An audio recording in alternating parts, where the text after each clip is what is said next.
മൂർത്തിത്വേ പരികൽപ്പിതഃ ശശഭൃതോ വർത്മാ പുനർജന്മനാമാത്മേത്യാത്മവിദാം ക്രതുശ്ച യജതാം ഭർത്താമരജ്യോതിഷാം. ലോകാനാം പ്രളയോദയസ്ഥിതി വിഭുശ്ചാനേകധായഃ ശ്രുതൗ വാചന്നഃ സദദാത്വനേകകിരണസ്ത്രൈലോക്യദീപോ രവിഃ. ഇന്ന് നമ്മൾ 12 രാശിയും പഠിച്ചു, 7 ഗ്രഹങ്ങളും പഠിച്ചു. ഇനി രാഹുകേതുക്കളെ കുറിച്ച് പറയാം എന്ന് പറഞ്ഞിരുന്നു. ഇന്ന് രാഹുകേതുക്കളെ കുറിച്ച് പഠിക്കാം. രാഹുകേതുക്കളെ കുറിച്ച് കൂടുതലായിട്ട് വലുതായിട്ടൊന്നും മുൻ ക്ലാസ്സുകളിലും മുൻ ബാച്ചുകൾക്കൊന്നും കൂടുതൽ പറഞ്ഞിട്ടില്ല. കാരണം രാഹുകേതുക്കൾ എന്ന് പറയുന്നത് ഗ്രഹങ്ങളല്ല. അവർ നിൽക്കുന്ന രാശി, കൂടെ നിൽക്കുന്ന ഗ്രഹങ്ങൾ, ഇവരെയൊക്കെ സ്വഭാവം കാണിക്കും എന്ന് പറഞ്ഞ് നമ്മളങ്ങ് നിർത്തും. അതാണ് ചെയ്തിട്ടുള്ളത്. പക്ഷെ ഇപ്പോൾ നമുക്ക് കുറച്ചുകൂടെ ഒന്ന് വിശദമായിട്ട് പഠിക്കാം. രാഹുകേതുക്കൾ ഓരോ ഭാവത്തിലും നിന്നാലുള്ള ഫലങ്ങൾ ചില ബുക്കുകളിൽ പറയുന്നുണ്ട്. പക്ഷെ ഹോരാശാസ്ത്രത്തിൽ അതിനെക്കുറിച്ച് ഒന്നും പറയുന്നില്ല. രാഹുകേതുക്കളെ കുറിച്ച് എവിടെയോ ഒരിടത്ത് പരാമർശിക്കുന്നുള്ളതല്ലാതെ അവർക്ക് സ്വക്ഷേത്രമോ ഉച്ചമോ മൂലത്രികോണമോ ഒന്നുമില്ല. പക്ഷെ ചില ബുക്കുകളിൽ പറഞ്ഞിട്ടുണ്ട് ഇന്ന രാശി ഉച്ചം, ഇന്ന മൂലത്രികോണം. അതൊക്കെ ആ പറയുന്നവർക്കേ അറിയാവൂ. അതാരും അംഗീകരിച്ചിട്ടുള്ളതല്ല. എന്നിരുന്നാലും രാഹു നമ്മൾ പറയുമ്പോൾ ഷാഡോ പ്ലാനറ്റ്സ് എന്ന് പറയും. രാഹുവിനെയും കേതുവിനെയും ഷാഡോ പ്ലാനറ്റ്സ് അല്ലെങ്കിൽ തമോ ഗ്രഹങ്ങൾ എന്ന് പറയുന്നത്. തമോ ഗ്രഹങ്ങൾ. തമോ ഗ്രഹം എന്ന് വെച്ചാൽ ഇരുട്ട് അല്ലെങ്കിൽ കറുപ്പ് എന്നർത്ഥം. ഇരുട്ടിനെ സൃഷ്ടിക്കുന്നത് കറുപ്പിന്റെ ഗുണമുള്ളത് ഇരുട്ടിനെ സൃഷ്ടിക്കുന്നത് എന്നാണ് ആ വാക്കിന്റെ അർത്ഥം. തമോ ഗ്രഹങ്ങൾ, തമോ ഗുണപ്രധാനി എന്നൊക്കെ പറയുമല്ലോ, തമോ ഗ്രഹങ്ങൾ. അല്ലെങ്കിൽ തമ ശബ്ദം കൊണ്ട് ഇരുട്ടിനെയും കറുപ്പിനെയും പറയാം. തമസോമ ജ്യോതിർഗമയ എന്ന് നമ്മൾ പഠിക്കുമല്ലോ, തമസ്. അപ്പോൾ രാഹുവും കേതുവും അങ്ങനെ തന്നെ തമോ ഗ്രഹങ്ങൾ അല്ലെങ്കിൽ ഷാഡോ പ്ലാനറ്റ്സ്, തമോ ഗ്രഹങ്ങൾ എന്ന് പറയുന്നു. തമോ ശബ്ദം കൊണ്ട് ഇരുട്ടിനെയും കറുപ്പിനെയും പറയാം. അതായത് നമ്മൾ പറഞ്ഞു കഴിയുമ്പോൾ ഈ സൂര്യഗ്രഹണം, ചന്ദ്രഗ്രഹണം, സൂര്യനെയും ചന്ദ്രനെയും രാഹു ഗ്രസിക്കുന്നു എന്ന് പറയാം. പക്ഷേ ഗ്രസിച്ചിരുന്നാലും പെട്ടെന്ന് വീട്. ഇപ്പോൾ സൂര്യഗ്രഹണം, ചന്ദ്രഗ്രഹണത്തിന് പഴയ കാലത്ത് വേറെ ചില സമ്പ്രദായങ്ങളും വേറെ ചില സങ്കല്പങ്ങളൊക്കെ ഉണ്ടായിരുന്നു. സൂര്യനെ ചന്ദ്രനെയും പാമ്പ് പിടിച്ച് വിഴുങ്ങുന്നു എന്ന് പറഞ്ഞിട്ട് നമ്മൾ വയലിൻ്റെ കരയിലൊക്കെ ചെന്ന് കിടന്നിട്ട് ഭയങ്കരമായിട്ട് ആ അട്ടഹാസങ്ങളൊക്കെ നടത്തും. പിന്നെ സൂര്യനെ വിട്, ചന്ദ്രനെ വിട്, ഭഗവാനെ പിടിച്ച് വിഴുങ്ങുന്നു എന്നൊക്കെ പറഞ്ഞുകൊണ്ട്. അതൊക്കെ സങ്കല്പങ്ങളാണ്. പക്ഷേ സയൻസ് എന്ന് പറയുമ്പോൾ അങ്ങനെയല്ല. അതിനൊക്കെ റീസണബിൾ ആയിരിക്കണം. വേറെ ഒരുപാട് സങ്കല്പങ്ങളുണ്ട്. വിഷ്ണുവായിട്ട് ബന്ധപ്പെട്ടും ശിവനുമായിട്ട് ബന്ധപ്പെട്ടുള്ള സങ്കല്പങ്ങളും കഥകളും ഒക്കെ പറയും. അതൊന്നും ഇവിടെ പ്രാക്ടിക്കബിൾ അല്ല. നമുക്ക് പറയേണ്ടത് രാഹുവും കേതുവും തമോ ഗ്രഹങ്ങൾ അല്ലെങ്കിൽ ഷാഡോ പ്ലാനറ്റ്. തമോ ഗ്രഹം എന്ന് പറഞ്ഞാൽ കറുപ്പ് അല്ലെങ്കിൽ ഇരുട്ടിനെയാണ് സൂചിപ്പിക്കുന്നത്. രാഹുവും കേതുവും എന്തു ചെയ്യുന്നു? സൂര്യനെയും ചന്ദ്രനെയും ഗ്രസിച്ചിരുന്നാലും അല്പം കഴിയുമ്പോൾ അത് വിടുകയും ചെയ്യുന്നു. യഥാസമയം വിടുകയും ചെയ്യുന്നു എന്നാണ് നമ്മൾ പറയേണ്ടത്. സൂര്യഗ്രഹണം, ചന്ദ്രഗ്രഹണമൊക്കെ നമുക്കറിയാമല്ലോ. സൂര്യഗ്രഹണവും ചന്ദ്രഗ്രഹണത്തിലും ഭൂമിയുടെ നിഴലാണ് രാഹുവും കേതുവും എന്നാണ്. നിഴൽ സൂര്യനിലും ചന്ദ്രനിലും പതിക്കുന്നു. അപ്പോഴാണ് സൂര്യഗ്രഹണവും ചന്ദ്രഗ്രഹണവും ഉണ്ടാകുന്നു എന്നൊക്കെ നമ്മൾ പഠിച്ചിട്ടുണ്ട്. ഒന്ന് അമാവാസിക്ക് ഉണ്ടാകുന്നതാണ് സൂര്യഗ്രഹണം. ചന്ദ്രഗ്രഹണം പൗർണമിക്കും വരും എന്ന് പഠിച്ചിട്ടുണ്ട്. അപ്പോൾ രാഹുവും കേതുവും തമോ ഗ്രഹങ്ങളാണ് അല്ലെങ്കിൽ ഷാഡോ പ്ലാനറ്റ്സ്. തമോ ഗ്രഹം എന്ന് പറഞ്ഞാൽ ഇരുട്ട് അല്ലെങ്കിൽ കറുപ്പിനെയാണ് സൂചിപ്പിക്കുന്നത്. അത് രാഹുവും കേതുവും ഭൂമിയുടെ നിഴലുകളാണ്. രാഹുവും കേതുവും സൂര്യനെയും ചന്ദ്രനെയും ഗ്രസിക്കുന്നു, എന്നാൽ വിട്ടുപോവുകയും ചെയ്യുന്നു. ഇതാണ് അവിടെ നോക്കേണ്ടത്. ഇനി രാഹുവിനെ നമ്മൾ പറയുമ്പോൾ സർപ്പൻ എന്ന് പറയാറുണ്ട്, കേതുവിന് ശിഹി എന്നും പറയാറുണ്ട്. രാഹുവിന് സർപ്പൻ എന്ന് പറയുന്നത് കൊണ്ടാണ് സർപ്പം എന്നൊക്കെ പറഞ്ഞ് പാമ്പിനെയൊക്കെ പറയാറുള്ളത്. ഇങ്ങനെയൊന്നുമല്ല. കേതുവിനെ ശിഹി എന്നും രാഹുവിന് സർപ്പൻ എന്നും പറയുന്നുണ്ട്. ശിഖയുള്ളതാണ് ശിഖി. ശിരസിൽ അധികമുള്ളതാണ് ശിഖി. മുള്ള് കൊമ്പ് തുടങ്ങിയവയാകാം. അതായത് മുള്ള് കൊമ്പ് എന്നൊക്കെയുള്ള അർത്ഥങ്ങളുണ്ട്. അതൊക്കെ നമ്മളിപ്പോൾ പഠിക്കാനൊന്നും പോകണ്ട, നമുക്ക് ആവശ്യമില്ലാത്തൊക്കെ നമുക്ക് കളയാം. കേതുവും രാഹുവും, കേതുവിന് ശിഖി എന്ന് പറയും, രാഹുവിന് സർപ്പൻ എന്നും പറയും.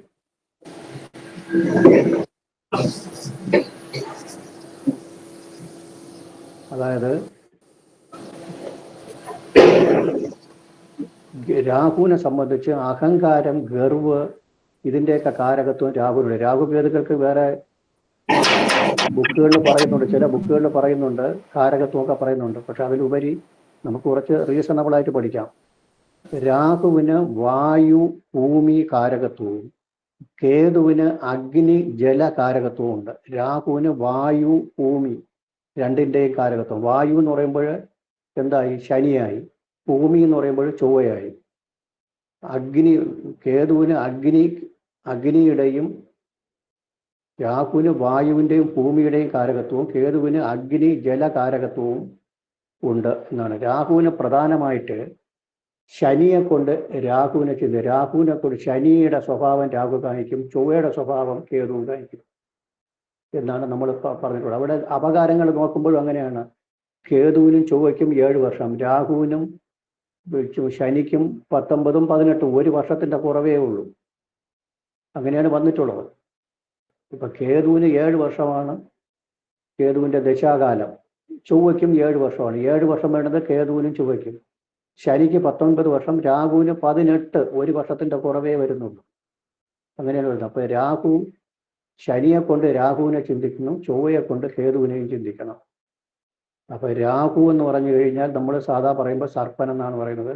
കേതുവിന് ശിഖി എന്ന് പറയുന്നുണ്ട്. രാഹുവിന് അഗ്നിയുടെയും ഭൂമിയുടെയും കാരകത്വമുണ്ട്. കേതുവിന് രാഹുവിന് വായുവിൻ്റെയും ഭൂമിയുടെയും കാരകത്വമുണ്ട്. കേതുവിന് ജലത്തിൻ്റെയും അഗ്നിയുടെയും കാരകത്വവും ഉണ്ട്. ഇനി രാഹു കേതുക്കളെ സംബന്ധിച്ച് നമുക്ക് പ്രധാനമായിട്ട് അറിയേണ്ട കാര്യം ഇനി പറയുന്നതാണ്. 3 കാര്യങ്ങൾ അറിയണം. രാഹു കേതുക്കൾ ആദ്യമായിട്ട് പറഞ്ഞു കഴിഞ്ഞാൽ നിൽക്കുന്ന രാശി അധിപന്റെ പാപഫലവും കാരകത്വവും നൽകും. രാഹു ഇപ്പം മേടത്തിൽ നിന്നാൽ മേടത്തിന്റെ അധിപൻ ചൊവ്വയുടെ കാരകത്വങ്ങൾ എന്തൊക്കെയാണ്, ചൊവ്വ ഏത് ഭാവത്തിൽ നിൽക്കുന്നു, അല്ലെങ്കിൽ ചൊവ്വയുടെ നിൽക്കുന്ന പാവപത്യവും കൂടി നൽകും. ഇപ്പോൾ ചൊവ്വയുടെ രാശിയിൽ നിന്ന് കഴിഞ്ഞാൽ അത് ഏത് ഭാവമായിട്ട് വരുന്നു, ചൊവ്വ ഏത് ഭാവത്തിൽ നിന്നാൽ എന്ത് ഫലം കിട്ടും, ആ ഫലം കൊടുക്കും. ഇപ്പൊ ഉദാഹരണം പറഞ്ഞാൽ മകരലഗ്നം എന്ന് കണക്കാക്കുക. രാഹു മേടത്തിൽ നിന്നാൽ എത്രാം ഭാവമായി?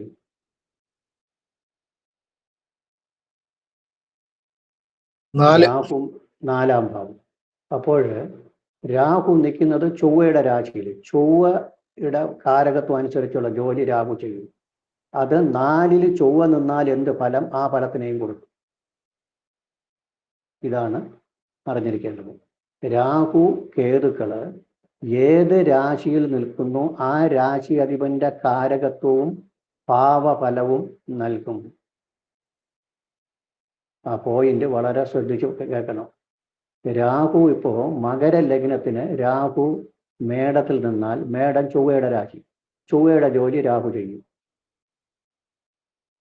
അത് കഴിഞ്ഞിട്ട് ചൊവ്വ, രാഹു നിൽക്കുന്ന 4-ാം ഭാവത്തിൽ, അപ്പൊ 4-ൽ ചൊവ്വ നിന്നാൽ എന്ത് ചെയ്യും, അതൊക്കെ ആ ജോലിയൊക്കെ രാഹു ചെയ്യും. അത് 1. ഇനി രാഹുവിന്റെ കൂടെ ഏത് ഗ്രഹം നിൽക്കുന്നു, അല്ലെങ്കിൽ രാഹുവിനെ ആര് വീക്ഷിക്കുന്നു, ആ ജോലിയും ചെയ്യും. അപ്പോ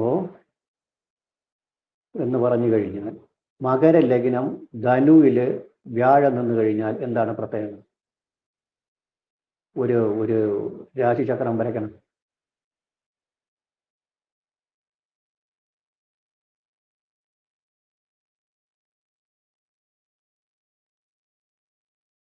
രാശിചക്രം വരച്ചിട്ട് മകരത്തില് ലഗ്നം,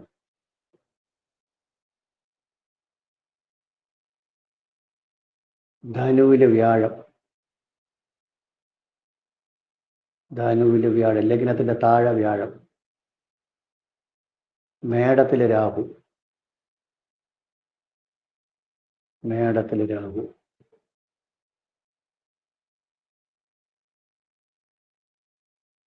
തുലാത്തിൽ ചൊവ്വ. എവിടെയെങ്കിലും ഇട്ടുണ്ടോ? ചൊവ്വ എവിടെയെങ്കിലും ഇട്ടുണ്ടാകും. തുലാത്തിൽ ചൊവ്വ. ഇപ്പോൾ രാഹു നിൽക്കുന്നത് എവിടെയാണ്?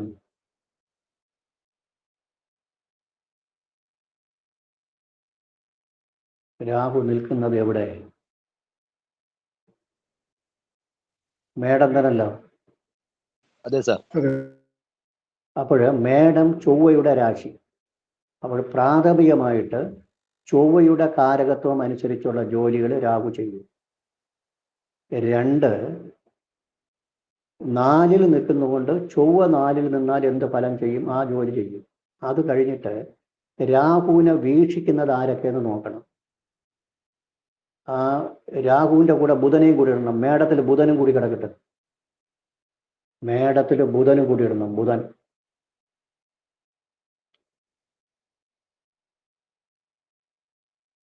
മേടത്തിൽ ബുധനെയും കൂടി ഇടണം. രാഹുവിൻ്റെ കൂടെ നിൽക്കുന്നത് ആര്? രാഹുവിൻ്റെ കൂടെ നിൽക്കുന്നത് ആര്? ബുധൻ. അപ്പോൾ ബുധന്റെ ജോലിയും ബുധന്റെ കാരകത്വവും ബുധന്റെ ഭാവഫലവും രാഹു ചെയ്യും. ബുധന്റെ ഭാവം 6ഉം 9ഉം. ബുധൻ 6ഉം 9ഉം ആണ്. അതായത് മകര ലഗ്നത്തിന് ബുധൻ 6ആം ഭാവപതി 9ആം ഭാവപതി. ആ 2 ജോലിയും രാഹു ചെയ്യും. ബുധന്റെ കാരകത്വം അനുസരിച്ചുള്ള കാര്യങ്ങളും വിദ്യാകാരകനാണ്, വാക്കിന്റെ കാരകനാണ്, ഇങ്ങനെയൊക്കെയുള്ള കാര്യവും ചെയ്യും. ഇനി രാഹുവിനെ വീക്ഷിക്കുന്നത് ആരൊക്കെ നോക്കണം. രാഹുവിനെ വീക്ഷിക്കുന്നത് വിശേഷാൽ ദൃഷ്ടിയിൽ വ്യാഴവും വിശേഷാൽ ദൃഷ്ടിയും എടുക്കണം. ഡയറക്റ്റ് ദൃഷ്ടിയിൽ ചൊവ്വയും. ഈ 2 പേരുടെ കാരകത്വവും ഭാവപരവും ഒക്കെ രാഹു ചെയ്യും. അപ്പൊ രാഹു നിൽക്കുന്ന രാശി അധിപന്റെ കാരകത്വവും ഭാവഫലവും അനുസരിച്ചുള്ള ജോലികൾ ചെയ്യും. 1. രാഹുവിൻ്റെ കൂടെ നിൽക്കുന്ന ഗ്രഹത്തിന്റെ ഭാവപത്യവും ഫലവും അനുസരിച്ച് ചെയ്യും. രാഹുവിനെ വീക്ഷിക്കുന്ന ഗ്രഹത്തിന്റെ ഭാവപത്യവും കാരകത്വവും ചെയ്യും. 1. രാഹു കേതുക്കൾ പ്രാഥമികമായി അവ ഇരിക്കുന്ന രാശി അധിപന്റെ കാരകത്വവും ഭാവഫലവും നൽകുന്നു. 2. രാഹു കേതുക്കൾ നോക്കുകയോ യോഗം ചെയ്യുകയോ ചെയ്യുന്നവന്റെ ജോലിയും ചെയ്യും. 3. രാഹു ശനിയുടെയും കേതു ചൊവ്വയുടെയും സ്വഭാവങ്ങൾ ചെയ്യും. അത് കോമൺ. രാഹു ശനിയുടെ സ്വഭാവം അനുസരിച്ചുള്ള കാര്യങ്ങൾ ചെയ്യും. കേതു ചൊവ്വയുടെ കാരകത്വം അനുസരിച്ചുള്ള ജോലികളും ചെയ്യും. അത് പൊതുവായ കാര്യം. അതാണ് പറഞ്ഞത്, രാഹുവിന് 18 വർഷം, ശനിക്ക് 19 വർഷം. 1 വർഷത്തെ ഡിഫറൻസേ ഉള്ളൂ. കേതുവിന് 7 വർഷം, ചൊവ്വയ്ക്ക് 7 വർഷം. കേതുവും ചൊവ്വയും ആഗ്നേയ ഗ്രഹങ്ങളാണ്. ആഗ്നേയ ഗ്രഹത്തിൽ വരുന്നതാണ് കേതുവും ചൊവ്വയും. അപ്പൊ രാഹു കേതുക്കള് നിൽക്കുന്ന രാശി അധിപന്റെ കാരകത്വവും ഭാവപത്യവും അനുസരിച്ചുള്ള ജോലി ചെയ്യും. 1. രാഹു കേതുക്കൾ കൂടി യോഗം ചെയ്ത ഗ്രഹത്തിൻ്റെയോ ദൃഷ്ടി ചെയ്ത ഗ്രഹത്തിൻ്റെയോ ഭാവഫലവും കാരകത്വവും അനുസരിച്ചുള്ള ജോലി ചെയ്യും. ചെയ്യുന്ന ഗ്രഹത്തിന്റെ കാരകത്വവും ഭാവഫലവും നൽകുന്നു. 3. രാഹു ശനിയുടെയും കേതു ചൊവ്വയുടെയും കാരകത്വങ്ങൾ നൽകുന്നുണ്ട്. ഇങ്ങനെ 3 കാര്യങ്ങൾ അറിയുന്നു. ഈ 3 ഇതാണ് ഏറ്റവും പ്രധാനം. ബാക്കിയുള്ളതൊക്കെ കഥകൾ. ഈ 3 കാര്യവും മനസ്സിലായോ? ഇത് രാഹുവിനും കേതുവിനും ഇതേപോലെ അല്ലല്ലോ സാർ? രാഹുവിനും കേതുവിനും ഒരേ കണക്ക്. ഇങ്ങനെ വരുമ്പോൾ ഇതാണ് രാഹു കേതുക്കളെ കുറിച്ച് നമുക്ക് മനസ്സിലാക്കാൻ ബുദ്ധിമുട്ടാണ്. അല്ല രാഹു കേതുക്കൾ ഓരോ ഭാവത്തിൽ നിന്നാൽ ഇന്ന ഫലം എന്ന് പറഞ്ഞാൽ നമുക്ക് പറയാം എന്നുള്ളതേ ഉള്ളൂ. പക്ഷെ അതുകൊണ്ട് ഗുണമുണ്ടാവില്ല. രാഹു കേതുക്കള് നിൽക്കുന്ന രാശിയുടെ അധിപന്റെ ഭാവഫലങ്ങൾ അനുസരിച്ചുള്ള ജോലി ചെയ്യും. ഇപ്പോൾ നമ്മൾ മകര ലഗ്നത്തിന് മേടത്തിൽ രാഹു നിന്നാൽ 4ലാണ് നിൽക്കുന്നത്. അപ്പോൾ ചൊവ്വ 4ൽ നിന്നാലുള്ള ഫലം ഉണ്ടാവും. ചൊവ്വ 4ൽ നിന്നാലുള്ള ഫലത്തിനെ പറയണം. ഇനി രാഹുവിനെ കൊണ്ട് ശനിയെ ചിന്തിക്കാം. ശനിയുടെ കാരകത്വവും ശനി 4ൽ നിന്നാലുള്ള ജോലിയും അത് ചെയ്യും. അപ്പോൾ ശനി ചൊവ്വ അത് കഴിഞ്ഞ് രാഹുവിനെ വീക്ഷിക്കുന്നത് ആര്? വ്യാഴം വീക്ഷിക്കുന്നു, ചൊവ്വ വീക്ഷിക്കുന്നു. അപ്പോൾ വ്യാഴത്തിൻ്റെയും ചൊവ്വയുടെയും ജോലിയും രാഹു ചെയ്യും. ഇനി ഇതാണ് സാറേ, അതിൽ നിന്ന് ചോദിച്ചോട്ടെ, അപ്പൊ അതെ. നമുക്ക് ഈ വീക്ഷിക്കുന്നവനാണ് ബലം കൂടുതൽ നിൽക്കുന്ന ആ രാശിയുടെ അധിപനേക്കാൾ കൂടുതൽ ബലം വീക്ഷിക്കുന്നവനാണെങ്കിൽ ആ വീക്ഷിക്കുന്നവന്റെ ഫലമാണോ കൂടുതൽ ചെയ്യുന്നത്? അതിൻ്റെ ഫലം തന്നെ കൂടുതൽ. ഇതൊരു കൺഫ്യൂഷനാണ്, കൺഫ്യൂസ്ഡ് സ്റ്റേറ്റാണ്. ഇത് വരുമ്പോൾ ഈ അതിൻ്റെ ദശയും അപകാരവും വരുമ്പോൾ ഏത് ഗ്രഹമാണ് ആ സമയത്ത് ചാരവശാൽ ബന്ധപ്പെടുന്നു ആ സ്വഭാവം വെച്ച് പറഞ്ഞാൽ മതിയാവുമല്ലോ. ഇപ്പോൾ ഇവരാൾക്ക് ഇപ്പോഴേ രാഹുവിൻ്റെ ദശ നടന്നുകൊണ്ടിരിക്കുകയാണ്. അയാൾക്ക് രാഹു എവിടെ നിൽക്കുന്ന ഒരു രാശി പറയണം, രാഹു നിൽക്കുന്ന ഒരു രാശി പറയണം, ഒരു ലഗ്നവും രാഹു നിൽക്കുന്ന രാശിയും പറയണം. ആരെങ്കിലും പറയണം? നിങ്ങൾ ആരെങ്കിലും ഒരാളെ ജാതകം ഒന്ന് പറഞ്ഞാൽ മതി. ഒരു ലഗ്നവും പറയണം, രാഹു നിൽക്കുന്ന രാശിയും പറയണം.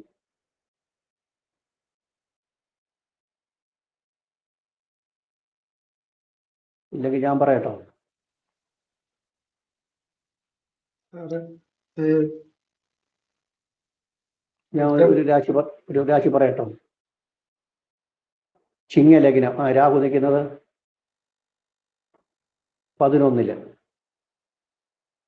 മിഥുനത്തിൽ. അപ്പോൾ ബുധന്റെ രാശിയിലാണ് നിൽക്കുന്നത്. ഇപ്പൊ രാഹുവിന്റെ അപകാരം അദ്ദേഹത്തിന് നടക്കണമെന്ന് കരുതുക. അപ്പോൾ ഇപ്പൊ രാഹു നിൽക്കുന്നത് ബുധന്റെ രാശിയിൽ. അപ്പോൾ ബുധനാണ് രാഹുവായിട്ട് ബന്ധപ്പെട്ട് വരുന്നെങ്കിൽ ഇപ്പോൾ രാഹു നിൽക്കുന്നത് എവിടെ? മീനത്തിൽ, വ്യാഴത്തിന്റെ രാശിയിലാണ് രാഹു നിൽക്കുന്നത്. ഇപ്പോൾ രാഹുവായിട്ട് ബന്ധപ്പെട്ട് നിൽക്കുന്ന ഗ്രഹം ആരാണ്?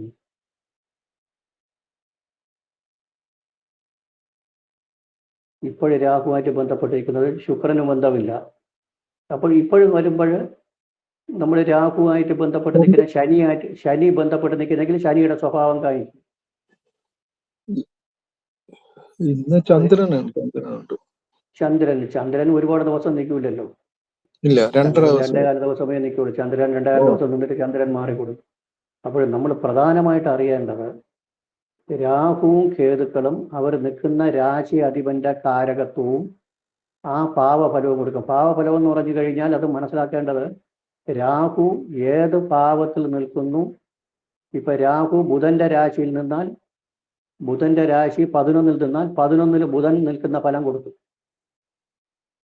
രാഹു 11 വ്യാഴത്തിന്റെ രാശി എന്നാൽ 11 വ്യാഴം നിൽക്കുന്ന ഫലം കൊടുക്കും. രാഹു 9 ശനിയുടെ രാശിയിൽ നിന്നാൽ ശനി 9 നിൽക്കുന്ന ഫലം കൊടുക്കും.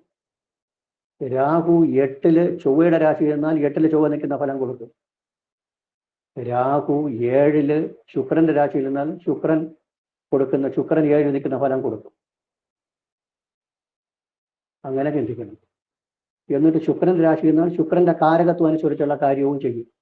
അതിനൊരു എക്സാമ്പിൾ പറഞ്ഞു കഴിഞ്ഞാൽ, ആ എക്സാമ്പിൾ പറയാം. രാഹു കേതുക്കൾ അവർ നിൽക്കുന്ന രാശി അധിപന്റെ കാരകത്വവും പാവഫലവും നൽകുന്നു.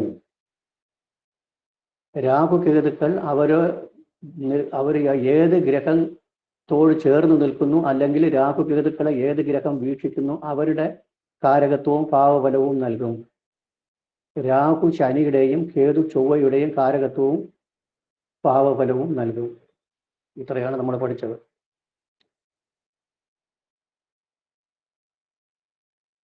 ബാക്കി നോട്ട് എഴുതുമ്പോൾ ക്ലിയർ ചെയ്ത് എഴുതരാം. ഇനി അടുത്ത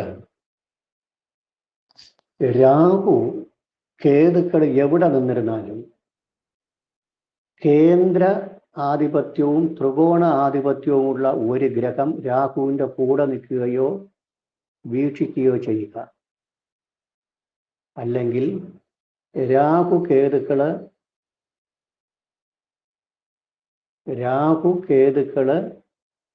കൂടെ, അപ്പൊ രാഹുവിൻ്റെ കൂടെ കേന്ദ്രാധിപത്യമുള്ള ഒരു ഗ്രഹവും ത്രികോണാധിപത്യമുള്ള ഗ്രഹം, 2 ഗ്രഹം കൂടെ നിൽക്കുന്നു അല്ലെങ്കിൽ 2 ഗ്രഹം വീക്ഷിക്കുന്നു എന്ന് കണക്കാക്കുക. എങ്കിൽ നല്ല ഫലം ചെയ്യും. രാഹു കേതുക്കൾ നല്ല ഫലം ചെയ്യും. രാഹു കേതുക്കൾ അതായത് ത്രികോണ ആധിപത്യവും കേന്ദ്രാധിപത്യവും ഇവരെ നോക്കുന്നു അല്ലെങ്കിൽ യോഗം ചെയ്യുക എങ്കിൽ അവർ രാജയോഗപ്രദം നൽകും. ഒരു ഗ്രഹം തന്നെ കേന്ദ്രാധിപത്യവും ത്രികോണാധിപത്യവും ഉണ്ടെങ്കിലും നല്ല ഫലം നൽകും. ഒരു എക്സാമ്പിൾ പറഞ്ഞുതരാം. ഇപ്പൊ രാഹു മിഥുനൻ രാശിയിലെ ചിങ്ങ ലഗ്നം, മിഥുനൻ രാശിയിൽ രാഹു നിൽക്കണമെന്ന് കണക്കാക്കുക. രാഹുവിന്റെ കൂടെ ചൊവ്വയും വ്യാഴവും കൂടി നിന്നാൽ എങ്ങനെ ഇരിക്കും? രാഹുവിന്റെ കൂടെ ചൊവ്വയും വ്യാഴവും കൂടി നിൽക്കുകയാണ്.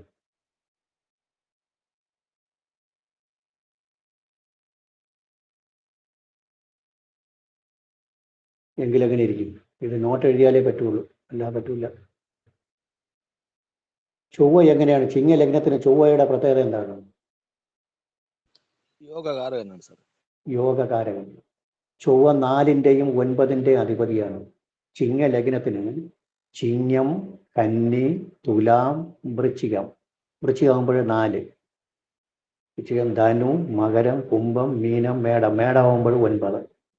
അപ്പോൾ ചിങ്ങ ലഗ്നക്കാരന് ചൊവ്വ 4ന്റെയും അധിപതി, കേന്ദ്രാധിപത്യവും ത്രികോണാധിപത്യവും.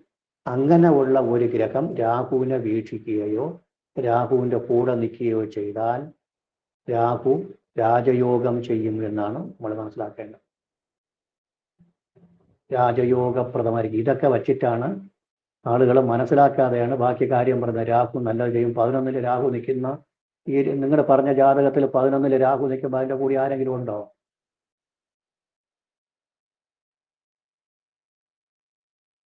അതിൻ്റെ കൂടെ ആരെങ്കിലും ഉണ്ടോ?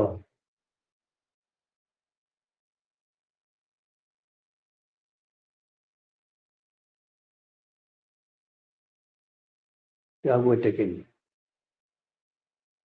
ആ രാഹുവിനെ കേന്ദ്ര ആധിപത്യവും ത്രികോണ ആധിപത്യവുമുള്ള ഒരു ഗ്രഹം, അല്ലെങ്കിൽ ഒരു കേന്ദ്രാധിപത്യവും ഒരു ത്രികോണാധിപത്യവുമുള്ള 2 ഗ്രഹങ്ങൾ വീക്ഷിക്കുകയോ കൂടെ നിൽക്കുകയോ ചെയ്താൽ അത് രാജയോഗപ്രദമാകും. നോക്കി എക്സാമ്പിൾ ഇട്ട് പറഞ്ഞു തരാം. ഇനി ചെയ്താലും മതി. രാഹുവിന് വിഷകാരകത്വവും കേതുവിന് അഗ്നി ആയുധകാരകത്വവും ഉണ്ട്. രാഹുവിന് വിഷത്തിന്റെ കാരകത്വവും കേതുവിന് അഗ്നിയുടെയും ആയുധത്തിൻ്റെയും കാരകത്വം. അതായത് വിഷകാരകത്വം, രാഹുവിന് വിഷകാരകത്വം, വിഷമാണ് ഏറ്റവും പ്രധാനം. അതുപോയിട്ട് രാഹുവിന് വേറെ ഒരു പ്രത്യേകത ഉള്ളത്, രാഹു മോശമായ സ്ഥലത്തൊക്കെ നിന്ന് കഴിഞ്ഞാൽ നമ്മൾ അപവാദം ഉണ്ടാകും എന്ന് പറയും. അപവാദം എന്ന് പറഞ്ഞാൽ നമ്മുടെ മനസ്സാ വാച അറിയാത്ത കാര്യത്തിൽ കൊണ്ടുതള്ളും, അപവാദം ഉണ്ടാക്കിയെടുക്കും. അത് വളരെ സൂക്ഷിക്കണം. കേതു അഗ്നിയുടെയും ആയുധത്തിൻ്റെയും കാരകത്തുണ്ട്. അപ്പോൾ ഞാൻ ഇതുവരെ പറഞ്ഞ കാര്യത്തിന് ഒന്നേന്ന് പറയണം, പറഞ്ഞിട്ട് നോട്ട് എഴുതുമ്പോൾ എക്സാമ്പിൾ ഇട്ട് പറഞ്ഞുതരാം, അതേ പറ്റുള്ളൂ. രാഹു കേതുക്കൾ തമോ ഗ്രഹങ്ങളാണ്. തമോ ഗ്രഹം എന്ന് പറഞ്ഞാൽ ഇരുട്ട് അല്ലെങ്കിൽ കറുപ്പിനെ സൂചിപ്പിക്കുന്നു. ഭൂമിയുടെ നിഴലുകളാണ് രാഹുവും കേതുവും. സൂര്യനെയും ചന്ദ്രനെയും അത് ഗ്രസിക്കുന്നു, ഗ്രസിക്കുകയും പിന്നെ വിട്ടു പോവുകയും ചെയ്യുന്നു എന്നുള്ളതാണ്. സൂര്യനെയും ചന്ദ്രനെയും ഗ്രസിക്കുകയും വിട്ടു പോവുകയും ചെയ്യുന്നു. ഇനി രാഹുവിന് സർപ്പനെന്നും കേതുവിന് ശിഖി എന്നും പേരുണ്ട്. രാഹുവിന് വായു ഭൂമിയുടെ കാരകത്വവും കേതുവിന് അഗ്നി ജലത്തിന്റെ കാരകത്വവും ഉണ്ട്. ഇനി രാഹുവിന്റെ കേതുവിന്റെ ഫലം മനസ്സിലാക്കുന്നത്, രാഹുവും കേതുവും ഏത് ഗ്രഹത്തിന്റെ രാശിയിൽ നിൽക്കുന്നു ആ ഗ്രഹത്തിന്റെ കാരകത്വവും ആ ഗ്രഹത്തിന്റെ പാവപത്യവും നൽകും. രാഹുവും കേതുവും കൂടെ ഏത് ഗ്രഹം നിൽക്കുന്നു അല്ലെങ്കിൽ ആര് വീക്ഷിക്കുന്നു അവരുടെ പാവപത്യവും കാരകത്വവും നൽകും. അത് കഴിഞ്ഞിട്ട് രാഹു ശനിയുടെ സ്വഭാവവും ശനിയുടെ കാരകത്വവും പാവബലവും കേതു ചൊവ്വയുടെ കാരകത്വവും പാവബലവും നൽകും. അത് കഴിഞ്ഞിട്ട് പറഞ്ഞത്, രാഹു കേതുക്കള് കേന്ദ്ര ത്രികോണാധിപത്യമുള്ള ഒരു ഗ്രഹം രാഹു കേതുവിനോട് കൂടി നിൽക്കുകയോ വീക്ഷിക്കുകയോ ചെയ്താലും കേന്ദ്ര ആധിപത്യമുള്ള ഒരു ഗ്രഹവും ത്രികോണാധിപത്യമുള്ള മറ്റൊരു ഗ്രഹവും രാഹുവോട് ചേരുകയോ വീക്ഷിക്കുകയോ ചെയ്താലും രാജയോഗപ്രദമാകുന്നു. ഇതിനെ നമുക്കൊന്ന് നീറ്റായിട്ട് നോട്ട് എഴുതി ശരിയാക്കാം. എഴുതണം. രാഹു കേതുക്കൾ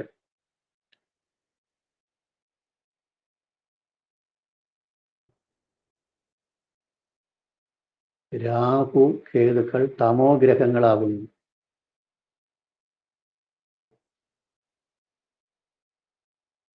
തമോ ഗ്രഹങ്ങളാകുന്നു.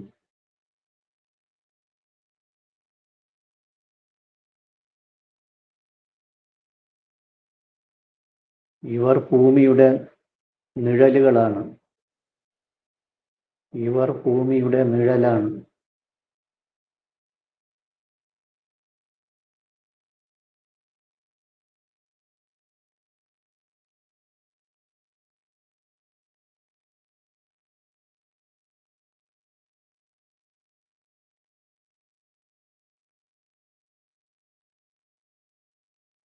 സൂര്യനെയും ചന്ദ്രനെയും ഗ്രസിക്കാനുള്ള കഴിവ് രാഹുവിനുണ്ട്. സൂര്യനെയും ചന്ദ്രനെയും ഗ്രസിക്കാനുള്ള കഴിവ് രാഹുവിനുണ്ട്.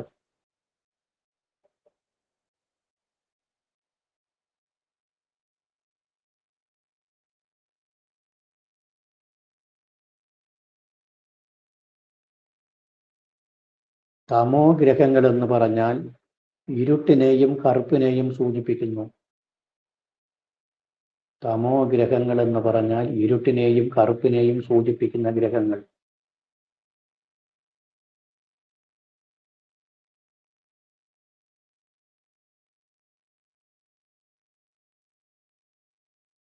ഇരുട്ടിനെയും കറുപ്പിനെയും സൂചിപ്പിക്കുന്ന ഗ്രഹങ്ങൾ. അതുകൊണ്ട് ഇവർ ദോഷഗ്രഹങ്ങൾ എന്നുള്ളത് മനസ്സിലാക്കാം. ഇവർ ദോഷഗ്രഹങ്ങളാണെന്നുള്ളത് മനസ്സിലാക്കാം.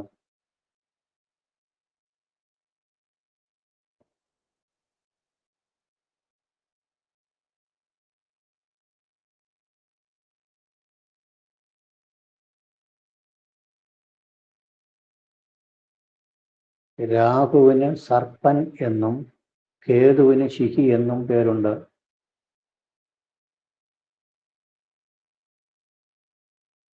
രാഹുവിന് സർപ്പൻ എന്നും കേതുവിന് ശിഖി എന്നും പേരുണ്ട്. ഇനി അടുത്ത ലൈനില്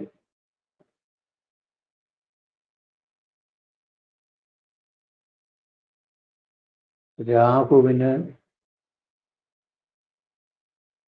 വായുവിൻ്റെയും ഭൂമിയുടെയും കാരകത്വമുണ്ട്. വായുവിൻ്റെയും ഭൂമിയുടെയും കാരകത്വമുണ്ട്. അടുത്ത ലൈനിൽ കേതുവിന് അഗ്നിയുടെയും ജലത്തിൻ്റെയും കാരകത്വമുണ്ട്. അഗ്നിയാണ് പ്രധാനം. ജലമൊന്നും ഞാൻ കേട്ടിട്ടില്ല. ചില ബുക്കുകളിൽ പറയുന്നതാണ് ജലം എന്നുള്ളത്. അഗ്നിയുടെ കാരകത്വമാണ് പ്രധാനം. കേതുവിന് അഗ്നിയുടെ ശിഖി എന്ന് പറഞ്ഞാൽ അഗ്നി എന്നൊരു അർത്ഥമുണ്ട്. അഗ്നിയുടെ കാരകത്വവും ജലത്തിന്റെ കാരകത്വവും ഉണ്ട്.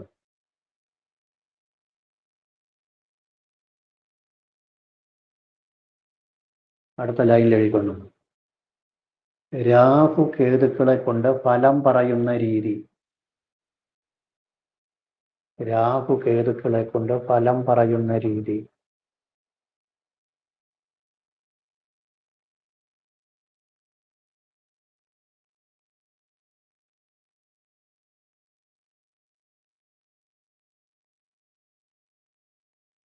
ഒരു ഗ്രഹനില ആദ്യം ഇട്ടുള്ളൂ. ഒരു ഗ്രഹനില ആദ്യം ഇട്ടുള്ളൂ.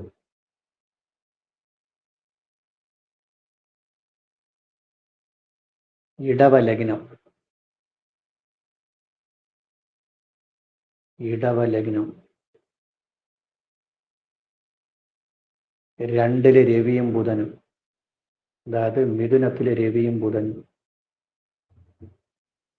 കർക്കടകത്തിൽ ഗുരുവും ശുക്രനും. കർക്കടകത്തിൽ ഗുരുവും ശുക്രനും.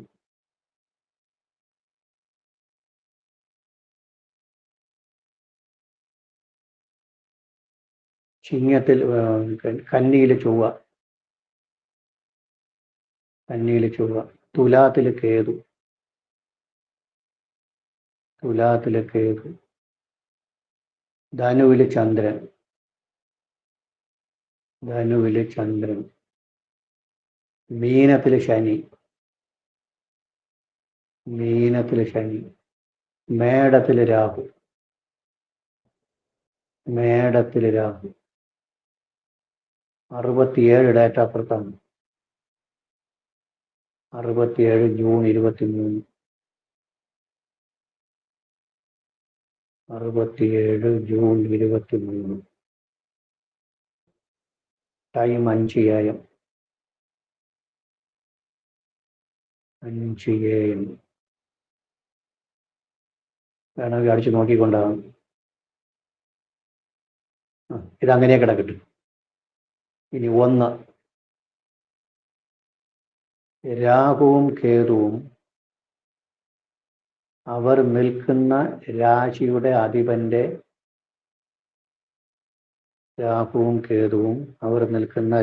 അധിപന്റെ കാരകത്വവും ഭാവബലവും നൽകുന്നു.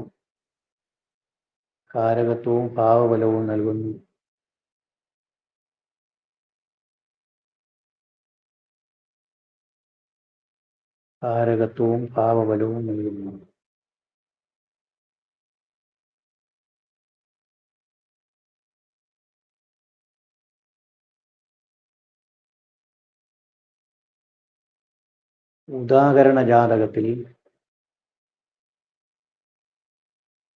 രാഹു നിൽക്കുന്നത് മേടൻ രാശിയിൽ.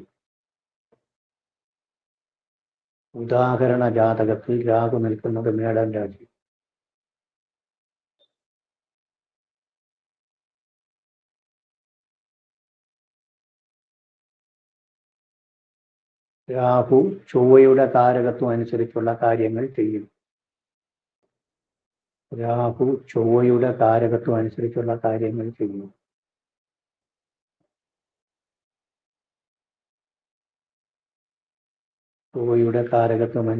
കാര്യങ്ങൾ ചെയ്യും. ചൊവ്വ 12-ൽ നിന്നാലുള്ള ഫലവും നൽകും.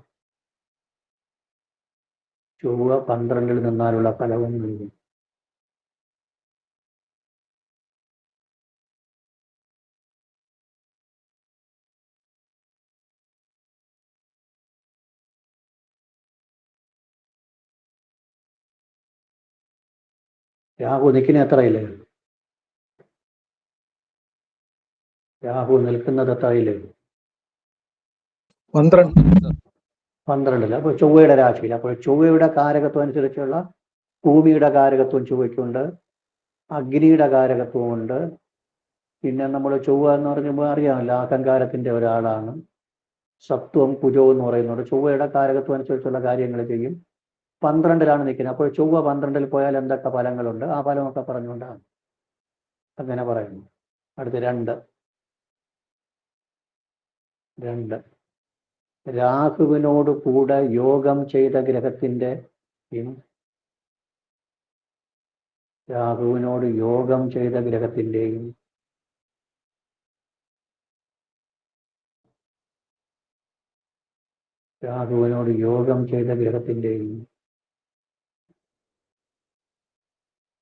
രാഹുവിനെ ദൃഷ്ടി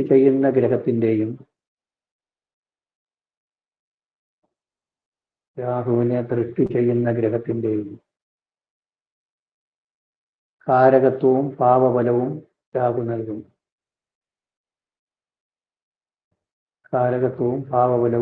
നൽകും.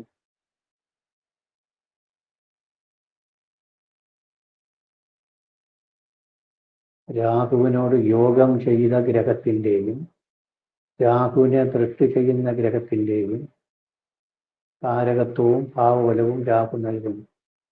ഒരു എക്സാമ്പിൾ ഇട്ടുള്ളൂ.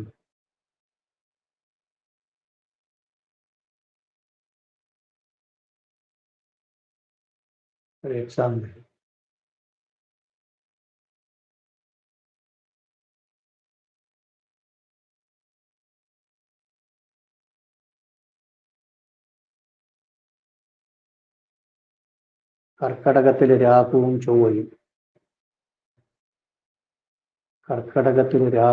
ചൊവ്വയും. ചിങ്ങത്തിൽ ലഗ്നം. കന്നിയിൽ രവിയും ബുധനും. തുലാത്തിൽ ശുക്രൻ. വൃശ്ചികത്തിൽ ചന്ദ്രൻ. മകരത്തിൽ ശനിയും കേതുവും. മകരത്തിൽ ശനിയും കേതുവും. കുംഭത്തിൽ വ്യാഴം. കുംഭത്തിൽ വ്യാഴം, മീനത്തിൽ മാങ്ങി.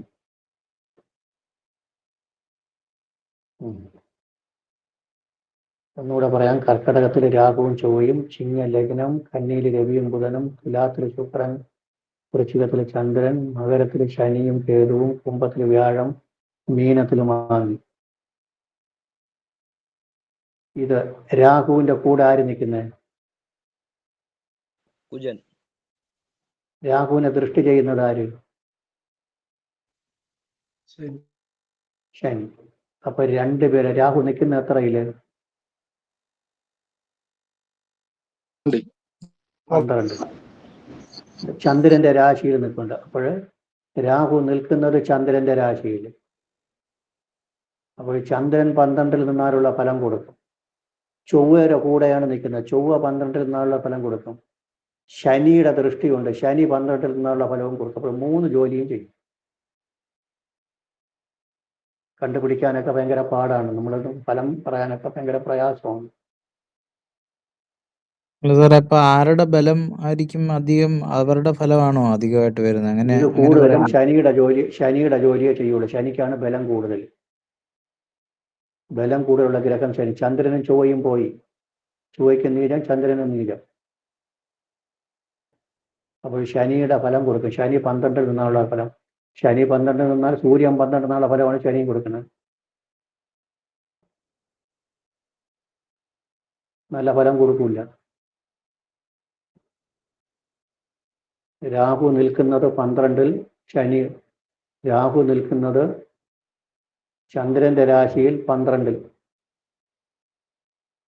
രാഹു നിൽക്കുന്നത് ചന്ദ്രന്റെ രാശിയിൽ 12-ൽ.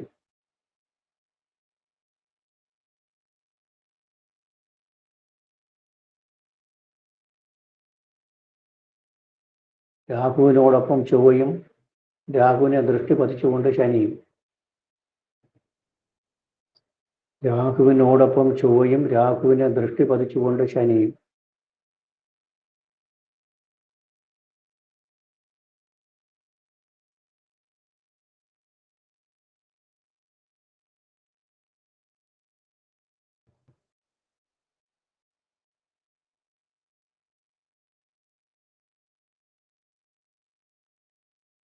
രാഹുവിനോടൊപ്പം ചൊവ്വയും, രാഹുവിനെ ദൃഷ്ടി പതിച്ചുകൊണ്ട് ശനിയും നിൽക്കുന്നു.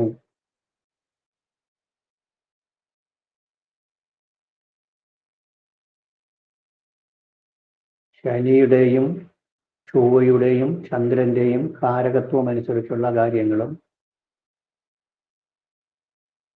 ശനിയുടെയും ചൊവ്വയുടെയും ചന്ദ്രന്റെയും കാരകത്വം അനുസരിച്ചുള്ള കാര്യങ്ങളും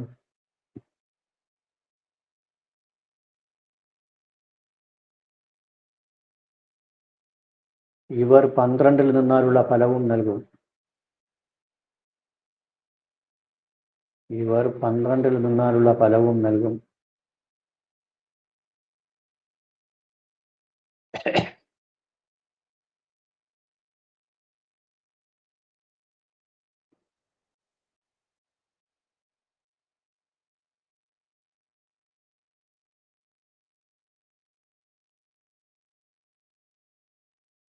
ഇവരിൽ ബലവാനായ ഗ്രഹം ശനി ആയതുകൊണ്ട് ശനിയുടെ സ്വഭാവമായിരിക്കും കൂടുതലും പ്രകടിപ്പിക്കുന്നത്. ഇവരിൽ ബലവാനായ ഗ്രഹം ശനി ആയതുകൊണ്ട് ശനിയുടെ സ്വഭാവമായിരിക്കും കൂടുതലും പ്രകടിപ്പിക്കുന്നത്.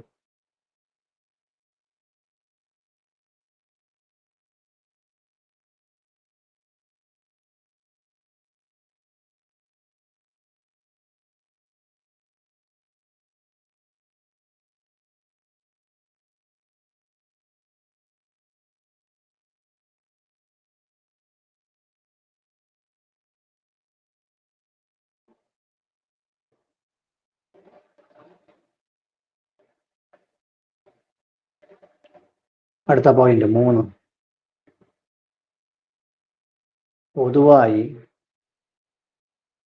പൊതുവേ പറഞ്ഞാൽ രാഹു ശനിയുടെ സ്വഭാവവും കേതു ചൊവ്വയുടെ സ്വഭാവവും പ്രകടിപ്പിക്കും. രാഹു ശനിയുടെ സ്വഭാവവും കേതു ചൊവ്വയുടെ സ്വഭാവവും പ്രകടിപ്പിക്കുന്നു. പൊതുവെ പറഞ്ഞാൽ രാഹു ശനിയുടെ സ്വഭാവവും കേതു ചൊവ്വയുടെ സ്വഭാവവും പ്രകടിപ്പിക്കുന്നു.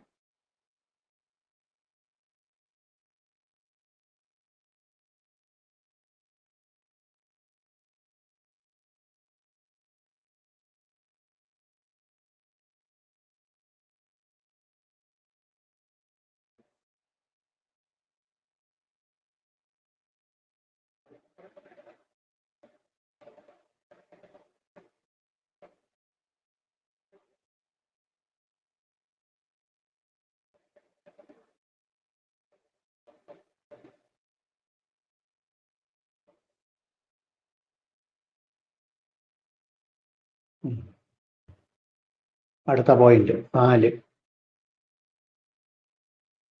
4 രാഹുവിനോടൊപ്പം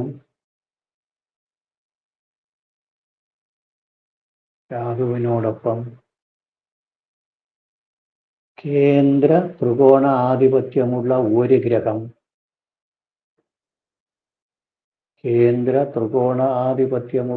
ഗ്രഹം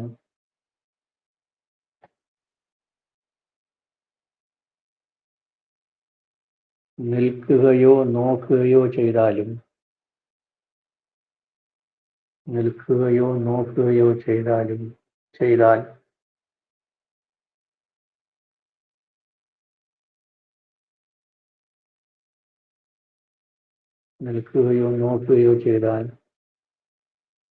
രാഹു രാജയോഗപ്രദമായിരിക്കും.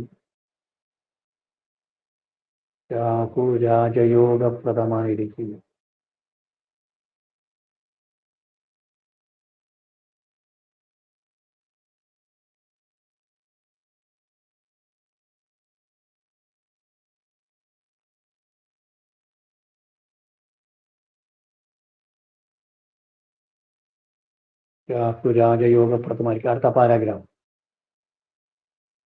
രാഹു കേതുക്കളോടൊപ്പം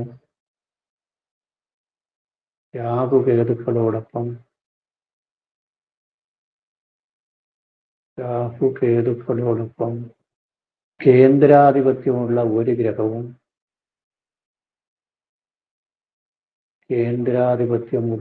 ഗ്രഹവും ത്രികോണാധിപത്യമുള്ള മറ്റൊരു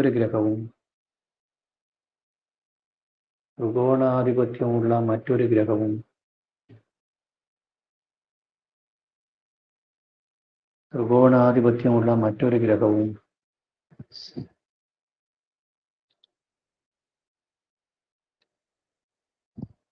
നിൽക്കുകയോ നോക്കുകയോ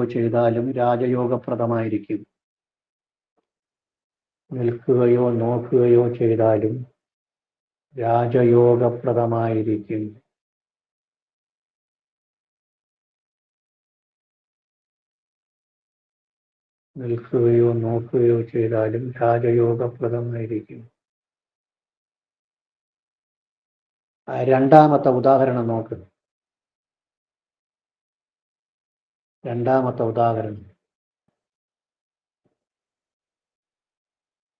രാഹുവിന്റെ കൂടെ നിൽക്കുന്നത് ആര്?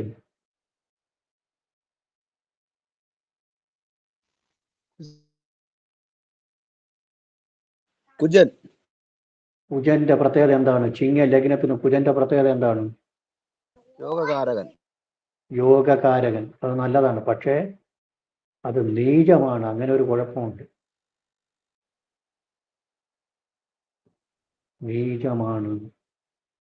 അപ്പോൾ ഉദ്ദേശിക്കുന്ന ഫലം പൂർണ്ണമായിട്ടും കിട്ടില്ല. ഇങ്ങനെയൊക്കെ വരും. നമ്മൾ പഠിക്കുമ്പോഴെല്ലാം ഭയങ്കരമായിട്ട് പഠിക്കും. അത് എക്സാമ്പിളായിട്ട് വരുമ്പോഴാണ് കുഴപ്പം ചെയ്യുന്നത്.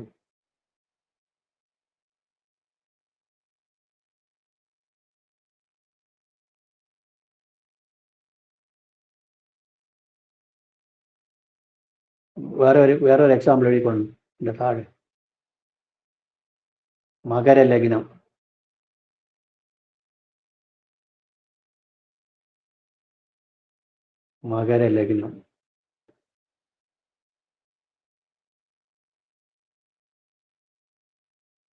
എഴുതിയോ?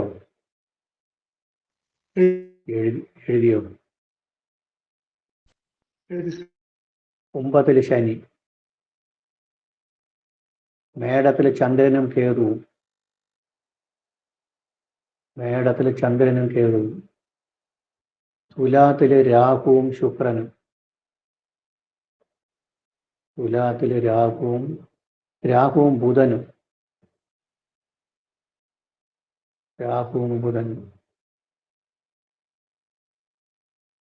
വൃശ്ചികത്തിൽ രവിയും ഗുരുവും, ധനുവിൽ ചൊവ്വയും ശുക്രനും,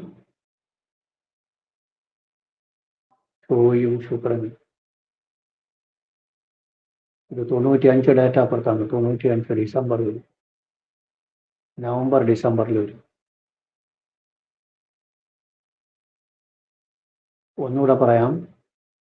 മകരലഗ്നം, കുംഭത്തിൽ ശനി, മേടത്തിൽ ചന്ദ്രനും കേതുവും, തുലാത്തിൽ രാഹുവും ബുധനും, വൃശ്ചികത്തിൽ രവിയും ഗുരുവും, ധനുവിൽ കുജനും ശുക്രനും.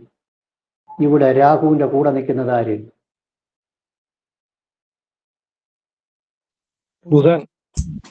ബുധൻ എത്രാം ഭാവപതി? 12. തുറന്നു. ബുധൻ എത്രാം ഭാവപതി? 6, 9. 6, 9. 9-ാം ഭാവപതിയനല്ല. 6, 9 എന്ന് പറയുമ്പോൾ 9-ാം ഭാവപതി ഉണ്ടല്ലോ. ലഗ്നത്തിനാണ് നോക്കേണ്ടത്. ലഗ്നത്തിൽ എന്ന് പറയുമ്പോൾ ബുധൻ കന്നിയുടെ അധിപൻ ആകുമ്പോൾ 9-ാം ഭാവപതി. 9 എന്ന് പറയുന്നത് എന്തോന്ന്? കേന്ദ്രമോ ത്രികോണോ? ത്രികോണം. ചന്ദ്രൻ ആര് നോക്കണം? 7-ാം ഭാവം. 7 എന്ന് പറയുമ്പോൾ കേന്ദ്രം. ചന്ദ്രൻ രാഹുവിനെ ദൃഷ്ടി പതിക്കുകയില്ലേ എന്ന്? ചന്ദ്രൻ രാഹുവിനെ ദൃഷ്ടി ചെയ്യുന്നുണ്ടോ? അതെ സാർ. ദൃഷ്ടി ചെയ്യുന്നുണ്ട്. ചന്ദ്രൻ എത്രാം ഭാവപതി? 7-ാം ഭാവപതി. 7 എന്ന് പറയുമ്പോൾ കേന്ദ്രം. ശുക്രൻ കൂടെ നിൽക്കുന്നുണ്ട്. ശുക്രൻ എത്രാം ഭാവപതി? 9. 9 എന്ന് പറയുമ്പോൾ ത്രികോണം. അപ്പോൾ കേന്ദ്രാധിപത്യമുള്ള ഒരു ഗ്രഹം നോക്കുന്നു, ത്രികോണാധിപത്യമുള്ള ഗ്രഹം നിൽക്കുന്നു. രാഹു സൂപ്പർ രാഹു ആയിരിക്കും ഈ രാഹു.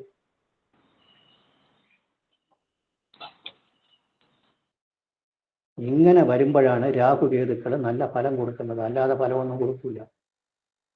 ഇങ്ങനെയൊക്കെ വരണം. കേന്ദ്രാധിപത്യമുള്ള ഒരു ഗ്രഹവും ത്രികോണാധിപത്യമുള്ള ഒരു ഗ്രഹം, അല്ലെങ്കിൽ കേന്ദ്രാധിപത്യവും ത്രികോണാധിപത്യമുള്ള ഒറ്റ ഗ്രഹമായാലും മതി. ഒന്നുകിൽ കേന്ദ്രാധിപത്യവും ത്രികോണാധിപത്യമുള്ള ഒറ്റ ഗ്രഹം, അല്ലെങ്കിൽ കേന്ദ്രാധിപത്യമുള്ള ഒരു ഗ്രഹവും ത്രികോണാധിപത്യമുള്ള മറ്റൊരു ഗ്രഹവും കൂടി ബന്ധപ്പെടണം. യോഗമോ ദൃഷ്ടിയോ വന്നാൽ രാഹു നല്ല ഫലം കൊടുക്കുക, രാജയോഗപ്രദമായിരിക്കും. ഈ ഉദാഹരണത്തിൽ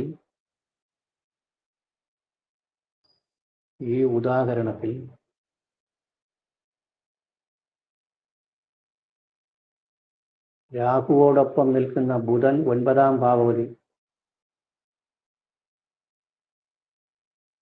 രാഹുവോടൊപ്പം നിൽക്കുന്ന ബുധൻ 9-ാം ഭാവപതി.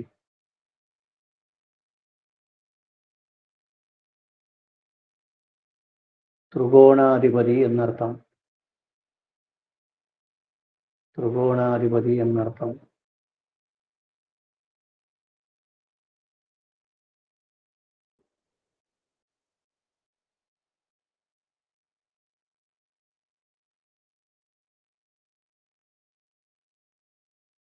രാഹുവെ ദൃഷ്ടി ചെയ്യുന്ന ചന്ദ്രൻ 7-ാം ഭാവപതി. രാഹുവെ ദൃഷ്ടി ചെയ്യുന്ന ചന്ദ്രൻ 7-ാം ഭാവപതി.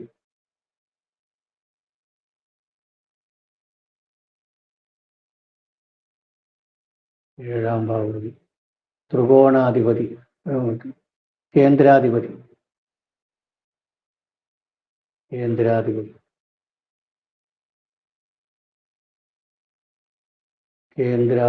അങ്ങനെ രാഹു കേന്ദ്രാധിപത്യവും ത്രികോണാധിപത്യവുമുള്ള 2 ഗ്രഹങ്ങളുമായി ബന്ധപ്പെട്ടിട്ടുണ്ട്. കേന്ദ്രാധിപത്യവും ത്രികോണാധിപത്യവുമുള്ള 2 ഗ്രഹങ്ങളുമായി ബന്ധപ്പെട്ടിട്ടുണ്ട്.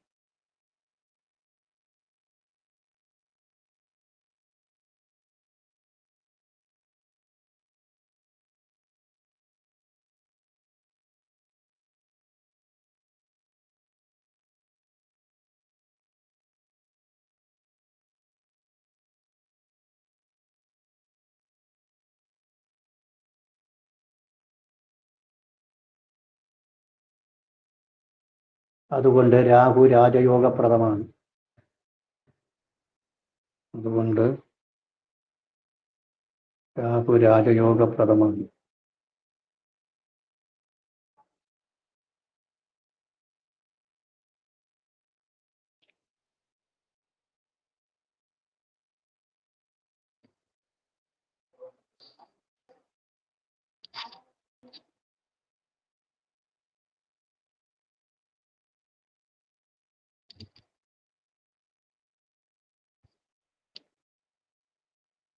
ഇനി രാഹു കേതുക്കൾക്ക് ദൃഷ്ടി ഉണ്ടോ?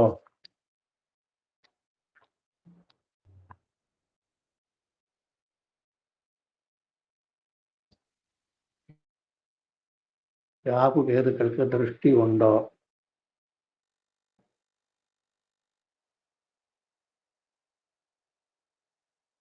ഹലോ,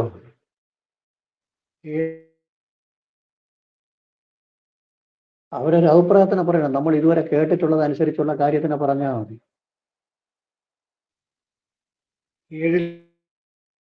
7 ദൃഷ്ടിയുണ്ട്. ശരി. ഇപ്പൊ രാഹുവിന് 7 ദൃഷ്ടി ഇല്ലെങ്കിലും അവിടെ കേതു നിൽപ്പുണ്ട്. രാഹുവിന്റെ 7 കേതു നിൽക്കുന്നു, കേതുവിന്റെ 7 രാഹുവും നിൽക്കുന്നു. അപ്പോൾ ദൃഷ്ടി ഇല്ലെങ്കിലും ദൃഷ്ടി ഉണ്ടെന്ന് പറഞ്ഞാലും ഇല്ലെന്ന് പറഞ്ഞാലും എഫക്റ്റ് ഒക്കെ സെയിം തന്നെ. രാഹുവിന്റെ 7 ഞാൻ ഡ്യൂട്ടിയിലാണ്. ഞാൻ ഒന്നും എഴുതിയെടുക്കുന്നില്ല, കേൾക്കുന്നു മാത്രമേ ഉള്ളൂ കേട്ടോ. നാളെ വീഡിയോ കിട്ടുമ്പോ എഴുതിയെടുത്തോളാം. അല്ലെങ്കിൽ ആരെങ്കിലും നോട്ട് ഇട്ട് തരും. നോട്ട് ഇട്ട് തരാൻ പറഞ്ഞാലും മതി. ശരി ശരി, ഞാൻ ഡ്യൂട്ടിയിലാണ്. ഞാൻ ജസ്റ്റ് പുകലിട്ട് വോയിസ് കേൾക്കുന്നു മാത്രമേ ഉള്ളൂ. അപ്പോഴാരെങ്കിലും ഒരാൾ നന്നായിട്ട് എഴുതണമെന്നുള്ള നിർബന്ധമൊന്നുമില്ല. ആരെങ്കിലും ഒരാൾ നോട്ടിനെ വന്ന് ഇന്ന് തന്നെ പോസ്റ്റ് ചെയ്തേക്കുന്നു. ശരി ശരി. വരാത്തവർക്ക് എഴുതാൻ പറ്റാത്തവർക്ക് എഴുതുമല്ല. ക്ലാസ് കേട്ടാൽ മതി, കേട്ടിട്ട് എഴുതിയെടുക്കുന്ന രണ്ടാമതായാലും മതി. അപ്പൊ രാഹു കേതുക്കൾക്ക് ദൃഷ്ടി ഉണ്ടോ? ദൃഷ്ടി ഇല്ല എന്നാണ് വിദഗ്ധരായ ആൾക്കാർ പറയുന്നത്. എന്നിരുന്നാലും ചില ബുക്കുകളിൽ പറയുന്ന കാര്യങ്ങളെ പറയും. ഇപ്പൊ ദൃഷ്ടി ഉണ്ടെങ്കിലും ഇല്ലെങ്കിലും ഇപ്പൊ ഇവിടെ നിന്ന് നമ്മൾ മനസ്സിലാക്കുന്ന കാര്യം എന്താണ്? ഇത്രയും പഠിച്ചതിൽ നിന്ന് മനസ്സിലാക്കാം. ഇതിൽ നിന്ന് നമുക്ക് ചിന്തിക്കാം ഉണ്ടോ ഇല്ല എന്നുള്ളത് നമുക്ക് ചിന്തിക്കാം. രാഹു ശനിയുടെ സ്വഭാവം ചെയ്യും, കേതു ചൊവ്വയുടെ സ്വഭാവം ചെയ്യും. 1, രാഹുവും കേതുവും നിൽക്കുന്ന രാശി അനുസരിച്ചുള്ള സ്വഭാവങ്ങൾ കാണിക്കും. രാഹുവും കേതുവും അവരുമായിട്ട് ബന്ധപ്പെട്ട് നിൽക്കുന്ന ഗ്രഹങ്ങളാര്, അവരെ നോക്കുകയോ കൂടെ നിൽക്കുന്ന ഗ്രഹങ്ങളാര്, അവരെ സ്വഭാവവും കാണിക്കും. എന്ന് പറഞ്ഞാൽ ഇവർക്ക് ഇത്തൽ കണ്ണി പോലെയാണ്. ഇവർക്ക് വ്യക്തമായ ഒരു ധർമ്മമില്ല. ഇവർക്ക് സ്വക്ഷേത്രമോ ഉച്ചമോ മൂലത്രികോണമോ ഒന്നുമില്ല. ഇവർ ഗ്രഹങ്ങളും അല്ല. ഇതൊരു ഛായാഗ്രഹങ്ങൾ എന്നൊക്കെ പറയും. അതാണ് രാഹു ശനിയുടെ ഫലവും ചെയ്യും, കേതു ചൊവ്വയുടെ ഫലവും ചെയ്യും. അപ്പോൾ ഇനി നമ്മുടെ അപ്പോഴൊരു കാര്യമുള്ളത്, ഇപ്പൊ രാഹുവിന്റെ കൂടെ വ്യാഴം നിൽക്കണമെന്ന് കണക്കാക്കുക. വ്യാഴത്തിന് എവിടെയൊക്കെ ദൃഷ്ടിയുണ്ട്? വിശേഷാൽ ദൃഷ്ടി 5ലേക്കും 9ലേക്കും 7ലേക്കും. അത് 7, 5ലും 9ലും 7ലും ഉണ്ട്. വ്യാഴവും രാഹുവും കൂടി ഒരുമിച്ച് നിൽക്കണമെന്ന് കണക്കാക്കുക. അപ്പോൾ രാഹു ആരുടെ ജോലിയായിരിക്കും ആദ്യം ചെയ്യുന്നത്?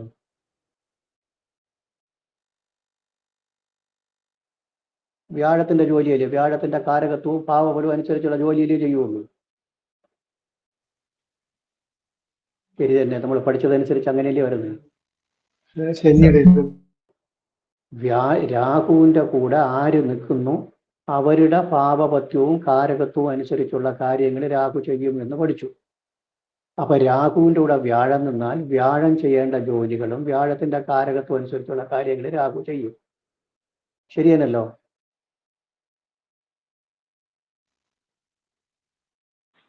അതെ സാറേ. അങ്ങനെയാണെങ്കിൽ രാഹു വ്യാഴത്തിന്റെ ദൃഷ്ടി രാഹു സ്വീകരിച്ചു കൂടാ എന്ന് പറയാമോ? അപ്രകാരം സ്വീകരിക്കാം. രാഹുവും വ്യാഴവും കൂടി ഒരുമിച്ച് നിന്നാൽ രാഹു വ്യാഴത്തിന്റെ കാരകത്വം അനുസരിച്ചുള്ള ജോലികളൊക്കെ രാഹു ചെയ്യുമെങ്കിൽ വ്യാഴത്തിന്റെ ദൃഷ്ടിയും സ്വീകരിക്കാമല്ലോ. അപ്പോൾ രാഹുവിന് 5ലും 9ലും സ്പെഷ്യൽ ദൃഷ്ടി കൂടി ഉണ്ടാവും. രാഹു വ്യാഴത്തോടു കൂടി നിൽക്കുകയാണെങ്കിൽ വ്യാഴത്തിന്റെ ദൃഷ്ടികളായ 5, 9, 7 രാഹുവിന് ദൃഷ്ടി വരും. രാഹു ശനിയോട് കൂടി നിന്നാൽ എവിടെയൊക്കെ ദൃഷ്ടി വരും? 3, 7, 10. 3, 7, 10. രാഹു ചൊവ്വയുടെ കൂടി നിന്നാൽ 4, 7, 8. 4, 7, 8 ഇങ്ങനെ ദൃഷ്ടി വരുമെന്ന് പറയാം. പറയുന്നതിൽ ലോജിക് ഉണ്ട്, എന്നാണ് ഞാൻ പറയുന്നത്. കാരണം നമ്മൾ ഒരു കാര്യം ചിന്തിക്കുമ്പോൾ നമുക്ക് തന്നെ മനസ്സിലാവും. ചൊവ്വയുടെ കൂടി നിന്നാൽ ചൊവ്വ ചെയ്യുന്ന ജോലികളൊക്കെ ചെയ്യും, എങ്കിൽ പിന്നെ ചൊവ്വയുടെ ദൃഷ്ടി സ്വീകരിച്ചുകൂടെ? ശനിയുടെ കൂടെ നിന്നാൽ ശനി ചെയ്യുന്ന ജോലി ചെയ്യുമെങ്കിൽ ശനിയുടെ ദൃഷ്ടി സ്വീകരിച്ചുകൂടെ? വ്യാഴത്തിന്റെ കൂടെ നിന്നാൽ വ്യാഴം ചെയ്യുന്ന ജോലി ചെയ്യുമെങ്കിൽ വ്യാഴത്തിന്റെ ദൃഷ്ടി സ്വീകരിച്ചുകൂടെ? ഇങ്ങനെയാണ് ദൃഷ്ടി പറയുന്നത്. വിദഗ്ധരായ ആൾക്കാർ പറയുന്നത് ഇങ്ങനെയാണ്.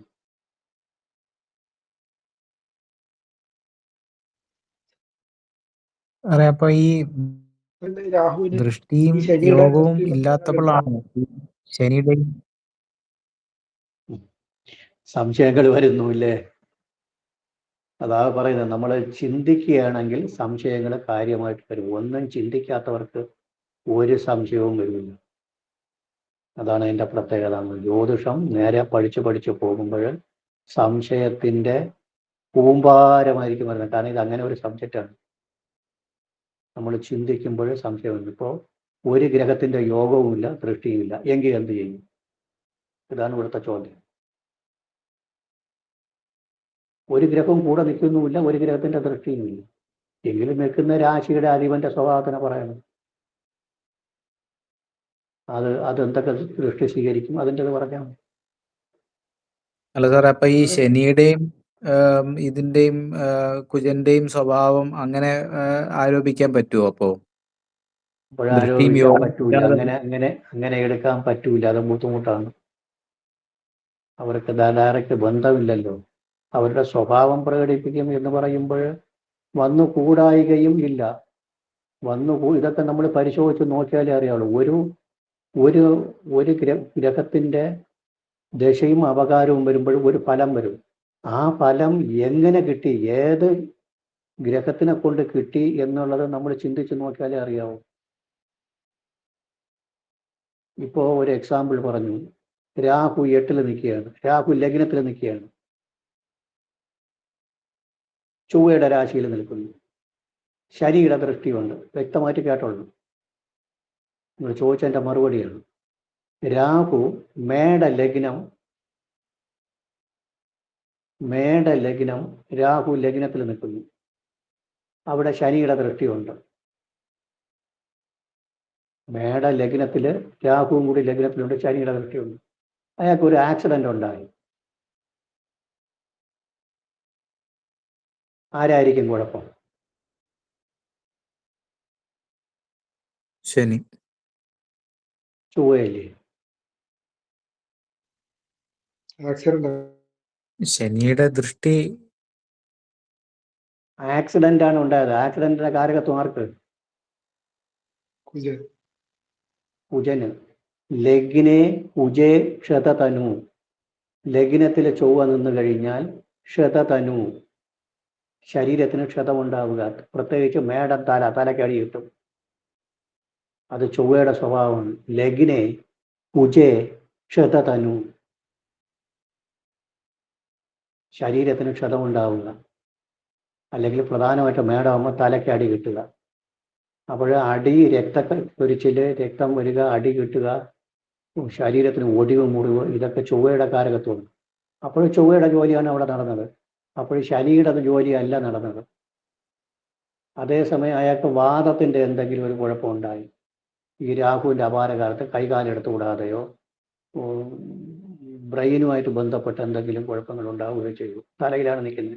അപ്പോൾ ന്യൂറോ കംപ്ലൈൻറ്റ് എന്തെങ്കിലും ഉണ്ടായി എങ്കിൽ ആരായിരിക്കും? എനിക്ക് ചൊവ്വയല്ല, ശനിയായിരിക്കും. ശനി ന്യൂറോയുടെയൊക്കെ കാരകത്വം ശനിക്കുള്ളൂ. ശനിക്കൊണ്ട് ബുധനാണ് കൂടുതലും വരുന്നത്. അങ്ങനെ കണക്കാക്കി എടുക്കണം. രണ്ടും വരും, രണ്ടും നമ്മൾ പറയേണ്ടി വരും. കാരണം നമുക്കിതൊന്നും വ്യക്തമായിട്ട് പറയാൻ പറ്റിയ വിഷയങ്ങളല്ല. അതാണ് പറഞ്ഞത്, രാഹു കേതുക്കൾ പഠിപ്പിക്കാതെ പോകുന്നതിൻ്റെ ഉദ്ദേശം അതാണ്. നേരെ പഠിപ്പിക്കണമെന്നുണ്ടെങ്കിൽ ഭയങ്കരമായ കൺഫ്യൂഷൻ ഉണ്ടാകും.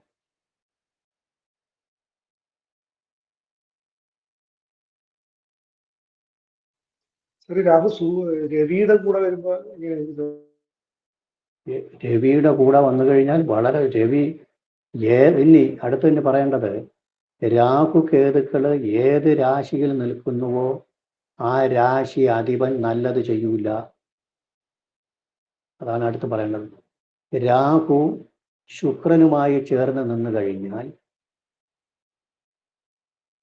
രാഹു ശുക്രനുമായി ചേർന്ന് നിന്നു എന്ന് കരുതുക.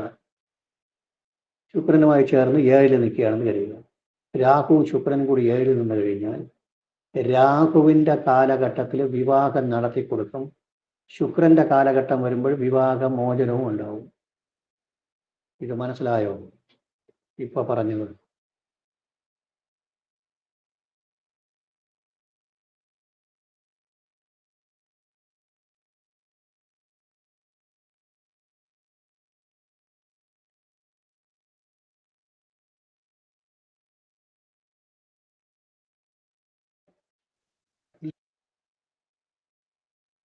ഞാൻ ഇപ്പൊ പറഞ്ഞ മനസ്സിലായോ? രാഹുവും ശുക്രനും കൂടി 7 നിൽക്കുകയാണ്. അപ്പോൾ ശുക്രൻ 7 നിന്ന് കഴിഞ്ഞാൽ ആ സമയത്ത് വിവാഹത്തിന്റെ കാലഘട്ടം ഒന്ന് കണക്കാക്കുക. ആളിന് വിവാഹം നടക്കേണ്ട സമയം ഒരു 25 വയസ്സ് സമയം. 25 വയസ്സ് ആകുമ്പോൾ വിവാഹത്തിന്റെ സമയം. അപ്പോൾ കേതുവിന്റെ അപകാരം നടക്കുന്നു. രാഹുവും ശുക്രനും കൂടിയാണ് ഒരുമിച്ച് 7 നിൽക്കുന്നത്. അപ്പോൾ ശുക്രന്റെ സ്വഭാവം രാഹു കാണിക്കൂലേ? ശുക്രന്റെ സ്വഭാവം രാഹു കാണിക്കും. രാഹുവിന്റെ അപകാരകാലത്ത് വിവാഹം നടത്തി കൊടുക്കും. ശുക്രന്റെ അപകാരം വരുമ്പോൾ രാഹു ശുക്രനെ കൊണ്ട് കുഴപ്പം ചെയ്യിക്കും.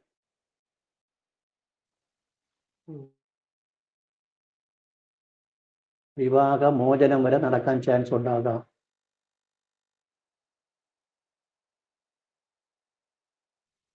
ഇവിടെ പറഞ്ഞത് മനസ്സിലായി?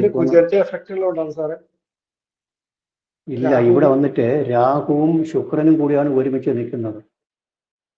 7 നിൽക്കുന്നത്. അത് രാഹുവിന്റെ അപകാരകാലത്ത് വിവാഹം നടന്നു. ശുക്രന്റെ അപകാരം വരുമ്പോൾ വിവാഹത്തിൽ കുഴപ്പമുണ്ടാക്കും. വിവാഹ ബന്ധത്തിൽ വിള്ളലുകൾ ഉണ്ടാവും, അല്ലെങ്കിൽ ഡൈവേഴ്സോ സെപ്പറേഷനോ എന്തെങ്കിലുമൊക്കെ ഉണ്ടാവും. അപ്പോൾ നിങ്ങൾ ചോദിക്കും, ശുക്രനല്ലേ പവർഫുൾ ആയിട്ടുള്ള ഗ്രഹം, ശുക്രനല്ലേ എന്ന് ചോദിക്കും. രാഹു ശുക്രനെ കൊണ്ട് ചെയ്യിക്കും.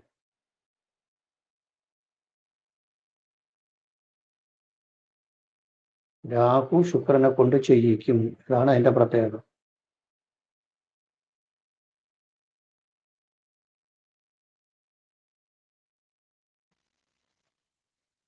ഈ രാഹുവിന്റെ 7-ാം ഭാവത്തിൽ ഏത് വരുന്നുണ്ടോ സാറേ? കുജൻ 7 ശുക്രൻ നിൽക്കണമെന്നാണ് ഞാൻ പറഞ്ഞത്. 7-ലേക്ക് വരുമ്പോ എങ്ങനെ ഒന്നുകൂടെ പറയണം. അല്ല, ശുക്രനും കേതും ഓപ്പോസിറ്റ് 7 അങ്ങനെ വരുന്നോണ്ടാണ് സാറേ വിവാഹമോചനൊക്കെ? അങ്ങനെയല്ല, രാഹു ശുക്രന്റെ കൂടെ നിൽക്കുന്ന രാഹു ശുക്രന്റെ സ്വഭാവം ചെയ്യും. ഇപ്പൊ എൻ്റെ വീട്ടില് ഞാൻ ഒരു കുറ്റവാളിയെ പിടിച്ച് എൻ്റെ വീട്ടിൽ നിർത്തിയിരുന്നാലുള്ള സ്ഥിതി ആലോചിച്ച് നോക്കണം. ആ കുറ്റവാളി എന്നെ കൊണ്ട് കുറ്റം ചെയ്യിക്കും. അവന്റെ ദുഷ്പ്രവൃത്തി കൊണ്ട് ഞാൻ അകത്താവും. ശരി തന്നെ?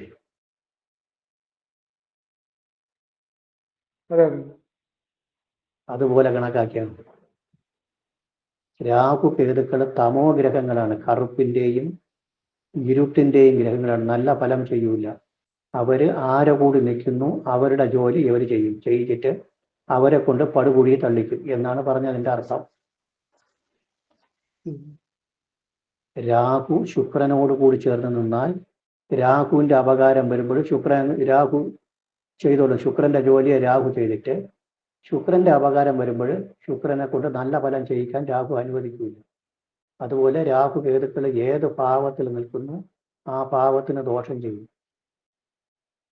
ഏത് ഗ്രഹത്തിന്റെ രാശിയിൽ നിൽക്കുന്നു ആ ഗ്രഹം പൂർണ്ണമായ ഫലവും കൊടുക്കുകയില്ല. ഇതാണ് ഇപ്പോഴും നമ്മൾ പഠിച്ചത്. ഇത്രയും തന്നെ രാഹു കേതുക്കളെ കുറിച്ച് പഠിക്കാൻ പ്രധാനമായിട്ടുള്ള വിഷയങ്ങൾ. രാഹു ഏത് ഗ്രഹത്തോട് ചേർന്ന് നിൽക്കുന്നു ആ ഗ്രഹത്തിന്റെ ദൃഷ്ടിയെ സ്വീകരിക്കും. രാഹുവും കേതുവും.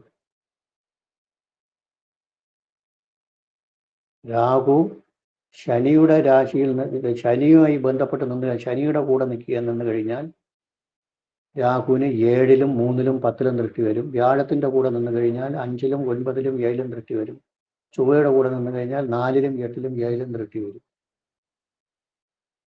രാഹു ഏത് ഗ്രഹത്തിന്റെ കൂടെ നിൽക്കുന്നു ആ ഗ്രഹം നല്ല ഫലം നൽകുകയില്ല.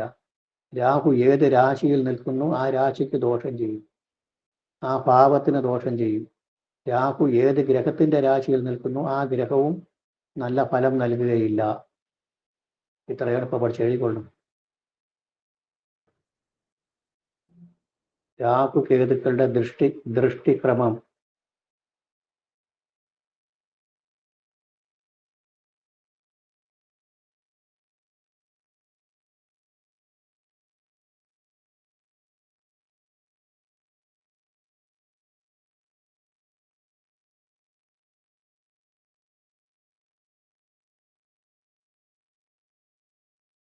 രാഹു സാമാന്യമായി ശനിയുടെ ഫലമാണ് നൽകാറുള്ളത്.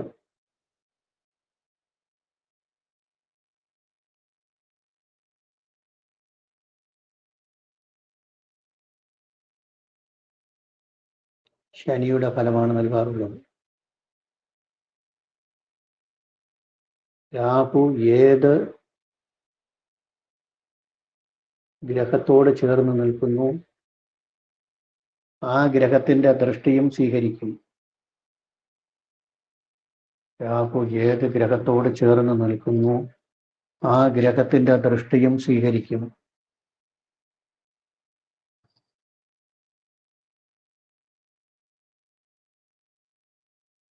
രാഹു ശനിയോട് ചേർന്ന് നിന്നാൽ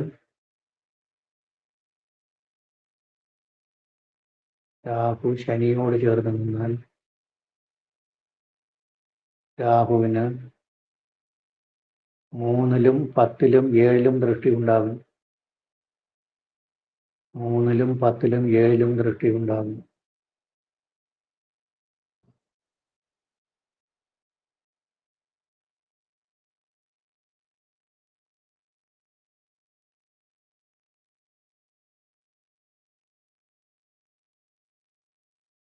മൂന്നിലും 7-ലും 10-ലും ദൃഷ്ടി ഉണ്ടാകും. രാഹു ചൊവ്വയോടുകൂടി ചേർന്ന് നിന്നാൽ 4-ലും 8-ലും 7-ലും ദൃഷ്ടി ഉണ്ടാകും.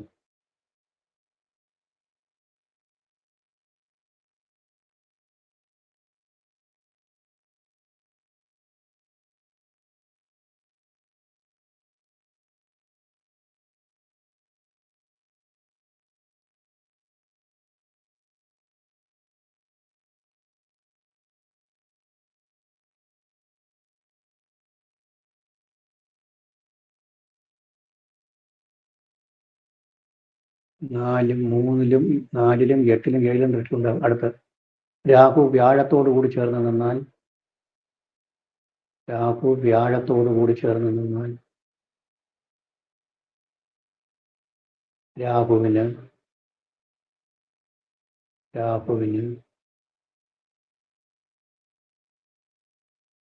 5-ലും 9-ലും 7-ലും ദൃഷ്ടി ഉണ്ടാകും. 5-ലും 9-ലും 7-ലും ദൃഷ്ടി ഉണ്ടാകും.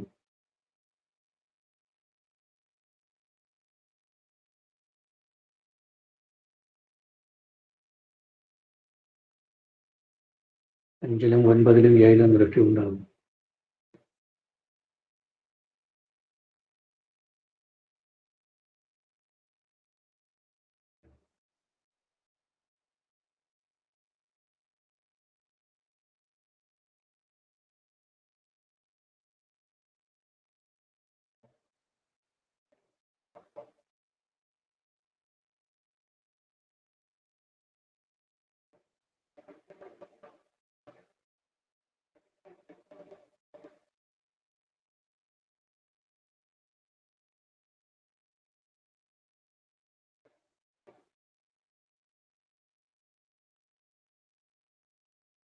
അടുത്ത പോയിന്റ്,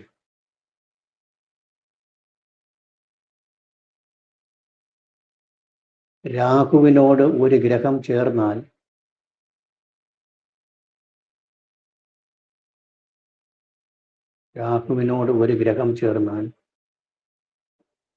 ആ ചേർന്ന ഗ്രഹത്തിന്റെ ഫലദാന ശേഷിയെ രാഹു നശിപ്പിക്കും. രാഹുവിനോട് ഒരു ഗ്രഹം ചേർന്നാൽ ആ ചേർന്ന ഗ്രഹത്തിന്റെ ഫലദാന ശേഷിയെ രാഹു നശിപ്പിക്കും.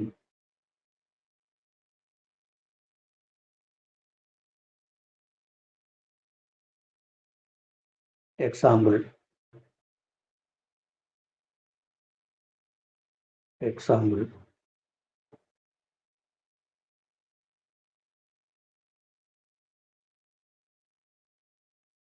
ശുക്രനും രാഹുവും ചേർന്ന് നിൽക്കുന്നു എന്ന് സങ്കല്പിക്കുക. ശുക്രനും രാഹുവും ചേർന്ന് നിൽക്കുന്നു എന്ന് സങ്കല്പിക്കുക.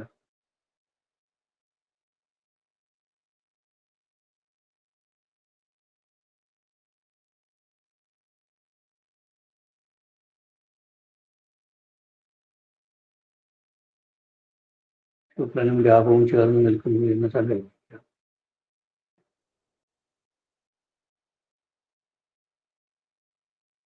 രാഹുവിന്റെ അപകാരകാലത്ത് വിവാഹം രാഹു നടത്തിക്കൊടുക്കും. രാഹുവിന്റെ അപകാരകാലത്ത് വിവാഹം നടക്കും.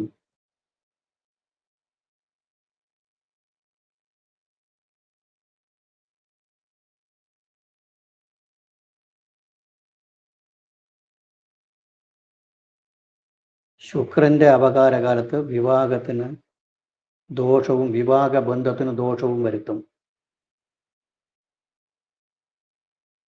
ശുക്രന്റെ അപകാരകാലത്ത് വിവാഹബന്ധത്തിൽ ദോഷവും വരുത്തും.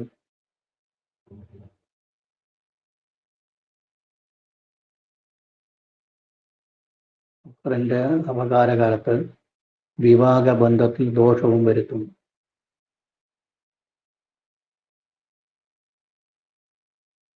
രാഹു ശുക്രനെ കൊണ്ട്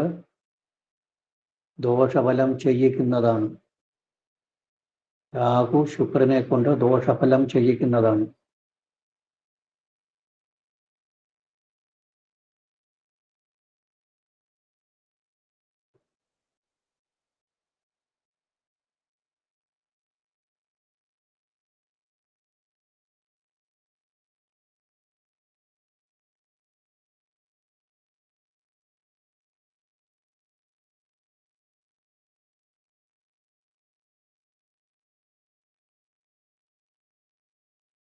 അടുത്ത പോയിന്റ്,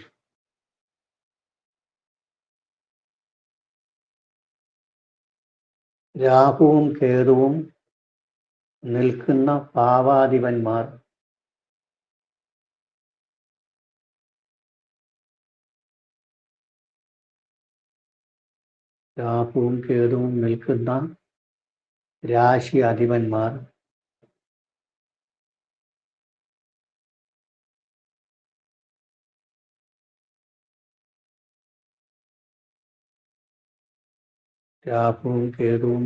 രാശി അധിപന്മാർ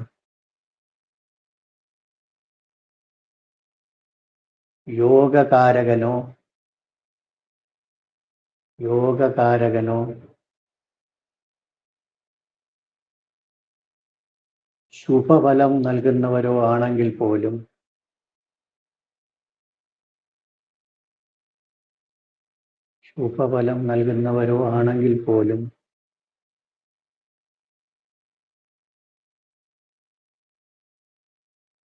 ആ ശുഭഫലത്തിന്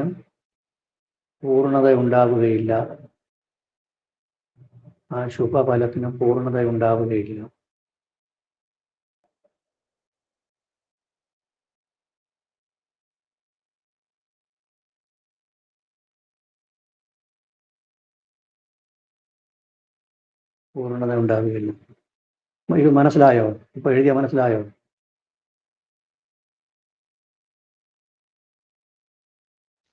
തീർച്ചയായും മേൽപ്പറഞ്ഞ ഉദാഹരണത്തിൽ അടുത്ത പാരാഗ്രാഫ്.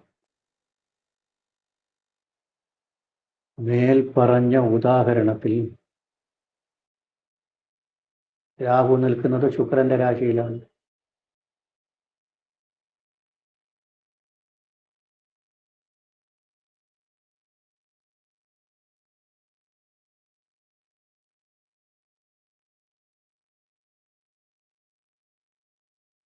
രാഹു നിൽക്കുന്നത് ശുക്രന്റെ രാശിയിലാണ്. ശുക്രൻ മകരലഗ്നത്തിന് ശുക്രൻ യോഗകാരകനാണ്. മകരലഗ്നത്തിനും ശുക്രൻ യോഗകാരകനാണ്.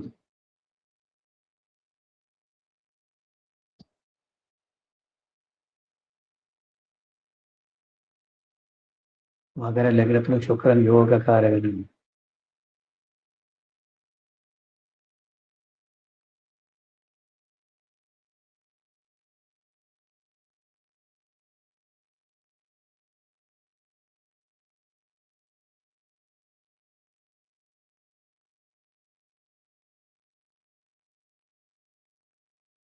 ശുക്രന്റെ രാശിയിൽ രാഹു നിൽക്കുന്നത് കാരണം ശുക്രൻ നല്ല ഫലം പൂർണ്ണമായി നൽകുകയില്ല.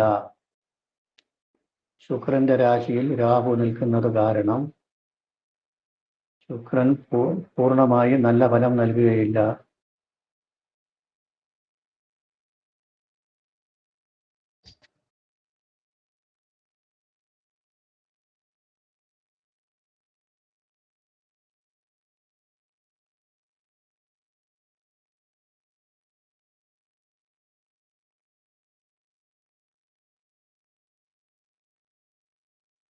അടുത്ത ലൈനില് ചൊവ്വയുടെ രാശിയിലാണ് കേതു നിൽക്കുന്നത്. ചൊവ്വയുടെ രാശിയിലാണ് കേതു നിൽക്കുന്നത്.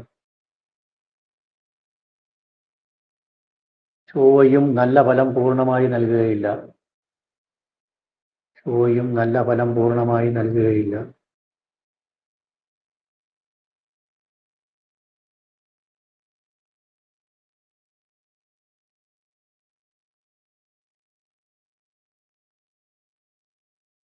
ചന്ദ്രനോടൊപ്പം കേതു നിൽക്കുന്നത് കൊണ്ട് ചന്ദ്രനും നല്ല ഫലം പൂർണ്ണമായി നൽകുകയില്ല.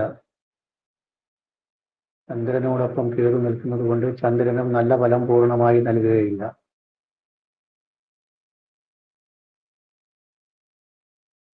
ചന്ദ്രനും കേതുവിനോടൊപ്പം നിൽക്കുന്നത് കൊണ്ട് നല്ല ഫലം പൂർണ്ണമായി നൽകുകയില്ല. അപ്പോൾ രാഹു കേതുക്കളെ കുറിച്ച് ഒരുവിധം നമ്മൾ പഠിച്ചു. ഇതാണ് അതിൻ്റെ ശരിക്കുള്ള പഠിത്തം. ഇതാണ്.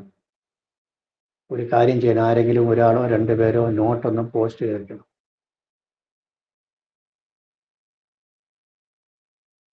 വരാത്ത ഈ നോട്ട് എഴുതാത്ത ആൾക്കാർക്ക് വേണ്ടിയിട്ട്. അപ്പോൾ വരാത്തവർക്ക് അതിൻ്റെ ഒരു കോപ്പി രാഹുവിന്റെ കേതുവിനും ഒരേപോലെ ഫലങ്ങളുണ്ട് സാർ അല്ലേ? ഒരേപോലെ തന്നെ, ഫലങ്ങൾ ഒരുപോലെ തന്നെ. പക്ഷെ കാരകത്വങ്ങൾ വ്യത്യാസമുണ്ട്. രാഹു വാദത്തിൻ്റെയും പിന്നെ എന്തോന്നു അല്ലെങ്കിൽ കേതു അഗ്നിയുടെയും ജലത്തിൻ്റെയും കാരകത്വം.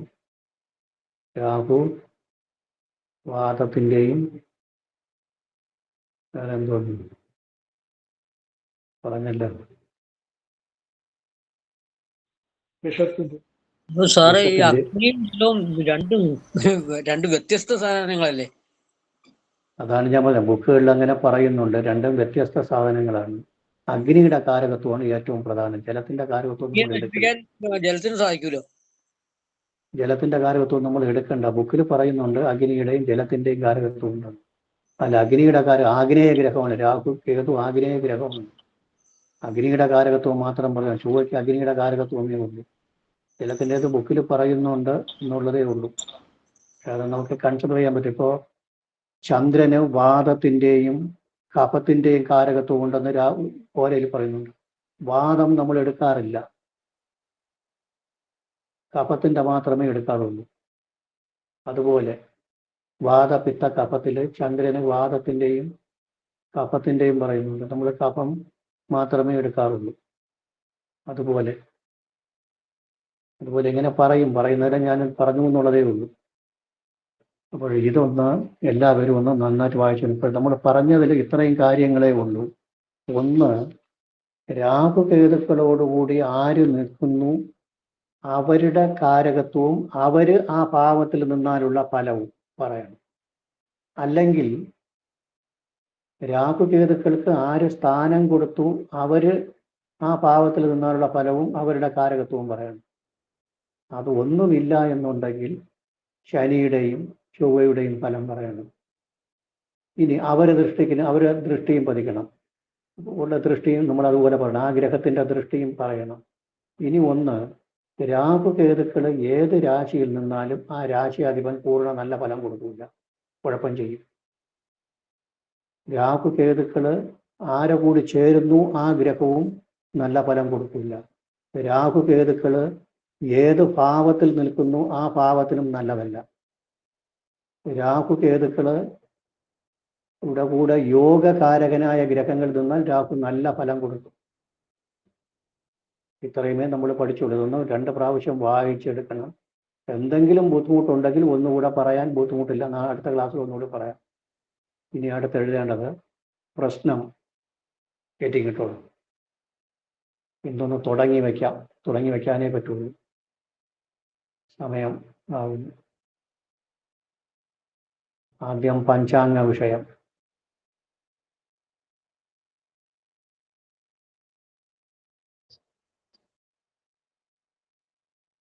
ഇതുവരെ നമ്മൾ പഠിച്ചത് രാശിയും ഗ്രഹങ്ങളുമാണ് പഠിച്ചത്. രാശിശീലവും ഗ്രഹങ്ങളെയും പഠിക്കാതെ ഒരു കാരണവശാലും പ്രശ്നത്തിൽ ചാടാൻ പറ്റുള്ളൂ. രാശിശീലം ഒന്ന് ഭംഗിയായിട്ട് എല്ലാവരും നോട്ട് നോക്കി വായിക്കണം. ഞാൻ അവസാനം ഒരു ക്ലാസ്സിൽ പറഞ്ഞു, പ്രധാനപ്പെട്ട പോയിന്റ് ഹൈലൈറ്റ് ആയിട്ട് പറഞ്ഞു.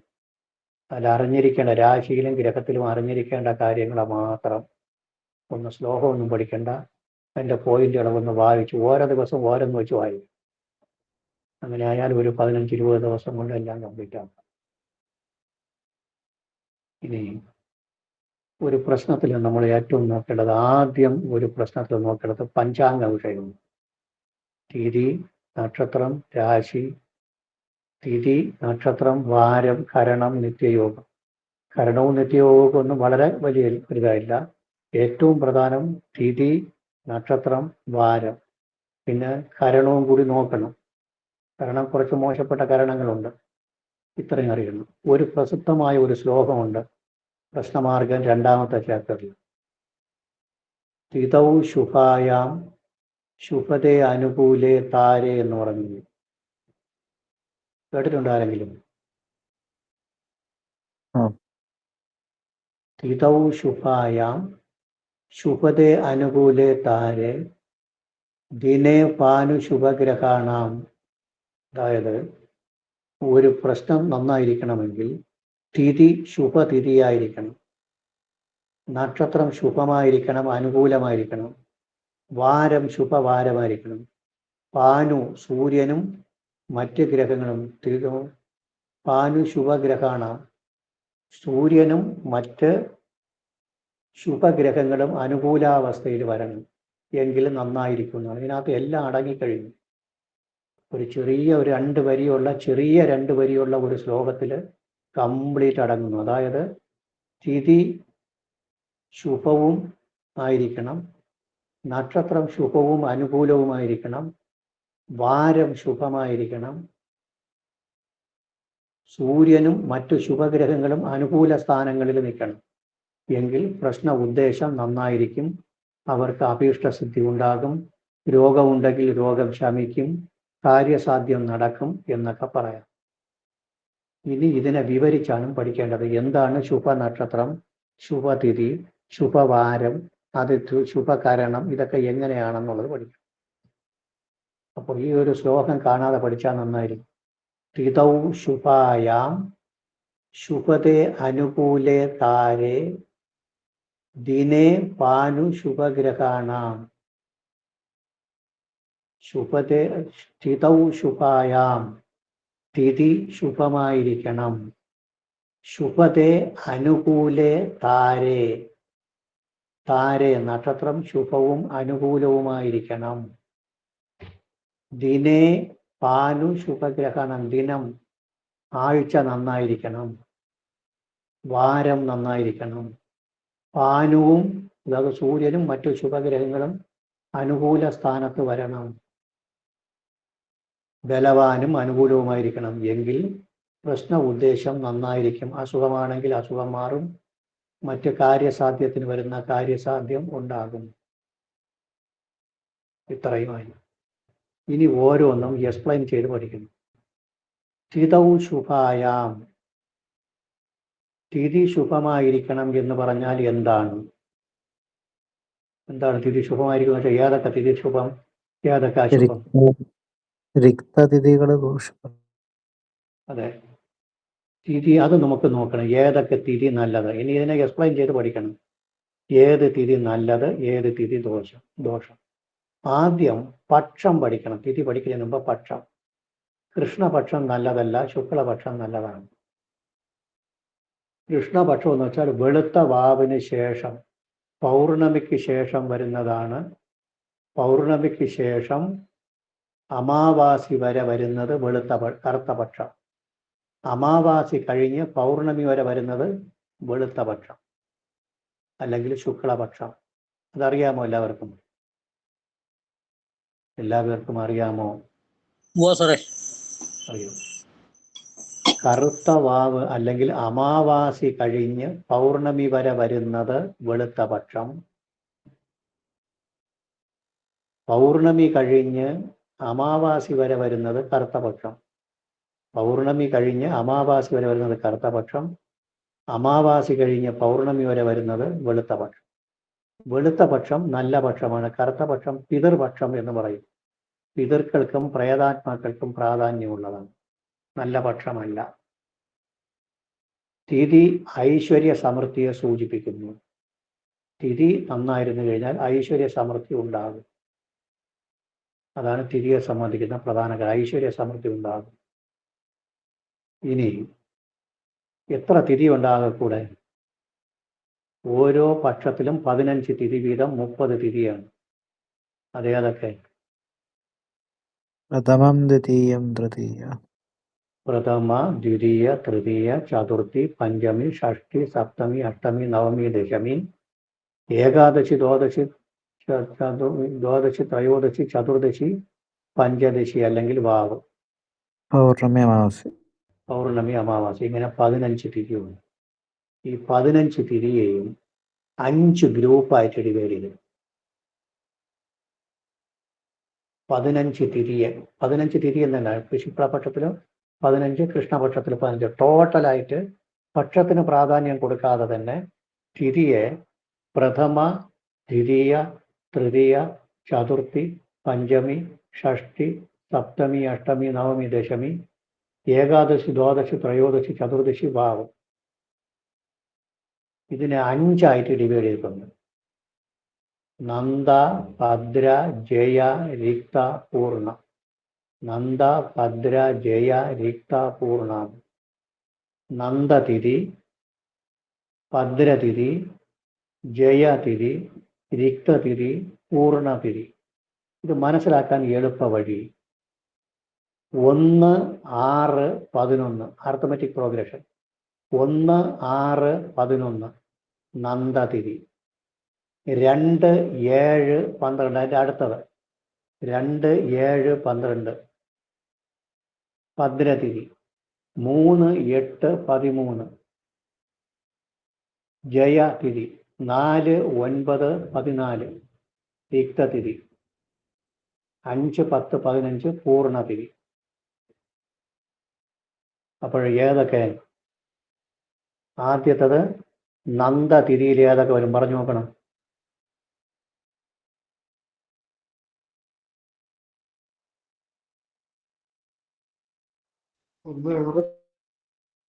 ആ തിഥിയുടെ പേര് പറയണം. പ്രഥമം, പ്രഥമ, ഷഷ്ടി, ഏകാദശി. പ്രഥമ, ഷഷ്ടി, ഏകാദശി നന്ദതിഥി. ഭദ്രതിഥി, ദ്വിതീയ സപ്തമി ദ്വിതീയ, സപ്തമി, ദ്വാദശി. ദ്വാദശി. ജയതിഥി, തൃതീയ മാറി മാറി അഷ്ടമി പറയണം. ത്രയോദശി. തൃതീയ, അഷ്ടമി, ത്രയോദശി. തിക്തതിഥി, ചതുർത്ഥി ചതുർത്ഥി, നവമി, ചതുർദശി. ചതുർത്ഥി, നവമി, ചതുർദശി. ഇനി 5 പഞ്ചദശി അല്ലെങ്കിൽ പൂർണ്ണതിഥി, പഞ്ചമി ദശമി വാവ്. പഞ്ചമി, ദശമി, വാവ്. ഇതില് റിക്തതിഥി ഒന്നിനും കൊള്ളുന്നതല്ല. ചതുർത്ഥി, ചതുർദശി, നവമി. ഒരു കാര്യത്തിന് റിക്ത എന്ന് പറഞ്ഞാൽ ശൂന്യം എന്നാണ് അർത്ഥം. റിക്തതിഥി ഒരു മുഹൂർത്തത്തിനോ പ്രശ്നത്തിനോ നല്ലതല്ല. നമ്മൾ അതൊക്കെയാണ് അറിയേണ്ടത്. ആൾക്കാർ നോക്കുന്നത് ആഴ്ച നോക്കും. ആഴ്ച നോക്കിയിട്ടാണ് ഒരു കാര്യം ചെയ്യുന്നത്. ആഴ്ചയല്ല, തിഥിക്കാണ് ഏറ്റവും വലിയ പ്രാധാന്യമുള്ളത്. തിഥിയുടെ പ്രത്യേകത നമ്മൾ പഠിച്ചിട്ടുണ്ടല്ലോ. സൂര്യനും ചന്ദ്രനും കൂടി ചേർന്ന് വരുന്നതാണ് തിഥി എന്ന് പറയുന്നത്. സൂര്യന്റെയും ചന്ദ്രന്റെയും തമ്മിലുള്ള ഡിസ്റ്റൻസ്, ഇവർ തമ്മിൽ വരുന്ന ഡിസ്റ്റൻസ് വെച്ചിട്ടാണ് തിഥിയെ ഫോം ചെയ്ത് വെച്ചിട്ടുള്ളത്. അപ്പോൾ തിഥിയുടെ പറയുമ്പോൾ സൂര്യനും വരും, ചന്ദ്രനും വരും. സൂര്യനും ചന്ദ്രനുമാണ് സമയത്തിനെ സൂചിപ്പിക്കുന്ന ഗ്രഹങ്ങൾ. നമ്മൾ നേരത്തെ പഠിച്ചു. അതിന് ഒരുപാട് പ്രത്യേകതയുണ്ട്. ഹോരയിൽ പറയുമ്പോൾ ഒരുപാട് പ്രത്യേകതയുണ്ട്. അത് അറിയാമോ? സൂര്യനും ചന്ദ്രനുമുള്ള പ്രത്യേകത, രാശി ചക്രത്തിലെ സൂര്യനും ചന്ദ്രനുമുള്ള പ്രത്യേകത എന്തെന്നറിയാമോ? അറിയാമോ?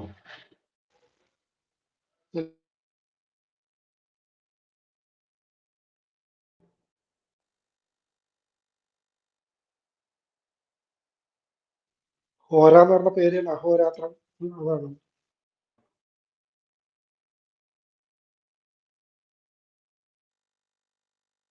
ഹോര എന്നുള്ള പേര് തന്നെ അതെങ്ങനെയാണെന്ന് അറിയാം. ഒരു രാശി ചക്രം വരയ്ക്കണം. ഒരു രാശി എന്തായാലും പഠിച്ചിട്ട് പോകണം. ഇനിയിപ്പോൾ എന്തായാലും സമയമായി. രാശിചക്രം പറഞ്ഞിട്ട് നിർത്താം. മേടം, ഇടവം, മിഥുനം. അല്ലെങ്കിൽ ഒരു കാര്യം ചെയ്യണം, മേടത്തിൽ ചൊവ്വ ഇടണം. മേടം ആരുടെ രാശി? കുജന്റെ രാശി. ഇടവത്തിൽ ശുക്രൻ ഇടണം. മിഥുനത്തിൽ ബുധൻ, കർക്കടകത്തിൽ ചന്ദ്രൻ, ചിങ്ങത്തിൽ സൂര്യൻ, കന്നിയിൽ ബുധൻ, തുലാത്തിൽ ശുക്രൻ, വൃശ്ചികത്തിൽ ചൊവ്വ, ധനുവിൽ വ്യാഴം, മകരത്തിൽ ശനി, കുംഭത്തിൽ ശനി, മീനത്തിൽ വ്യാഴം.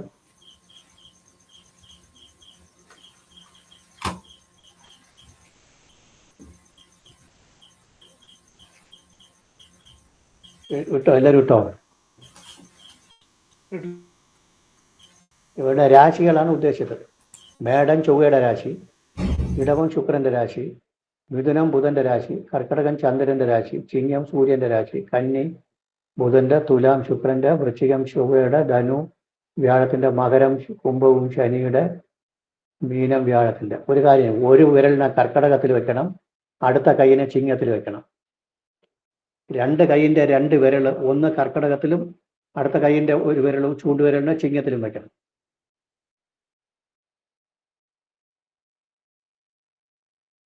എല്ലാവരും വിരൽ വെച്ചോ? കർക്കടകത്തിന് മുകളിലോട്ടും ചിങ്ങത്തിന് താഴോട്ടും വിരലിനെ മാറ്റണം. ആദ്യത്തെ രാശി ആരുടെ രാശി? കർക്കടകത്തിന് മുകളിലോട്ട്, ചിങ്ങത്തിന് താഴോട്ട്. ആരുടെ രാശി? ബുധന്റെ രാശി. ഇനി വീണ്ടും ഓരോ വിരൽ വീതം മാറ്റണം. ഒന്ന് പുറകിലോട്ട്, ഒന്ന് മുന്നോട്ട്. ആരുടെ രാശി? ശുക്രന്റെ രാശി. അടുത്ത് വീണ്ടും ഒരു വിരൽ ഇടത്തോട്ടും ഒരു വിരൽ വലത്തോട്ടും. ആരുടെ രാശി?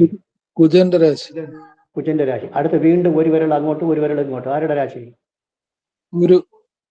ഗുരുവിന്റെ രാശി. അടുത്ത് വീണ്ടും ഒരു വിരൽ താഴോട്ട് ഒരു വിരൽ മുകളിലോട്ട്. ആരുടെ രാശി?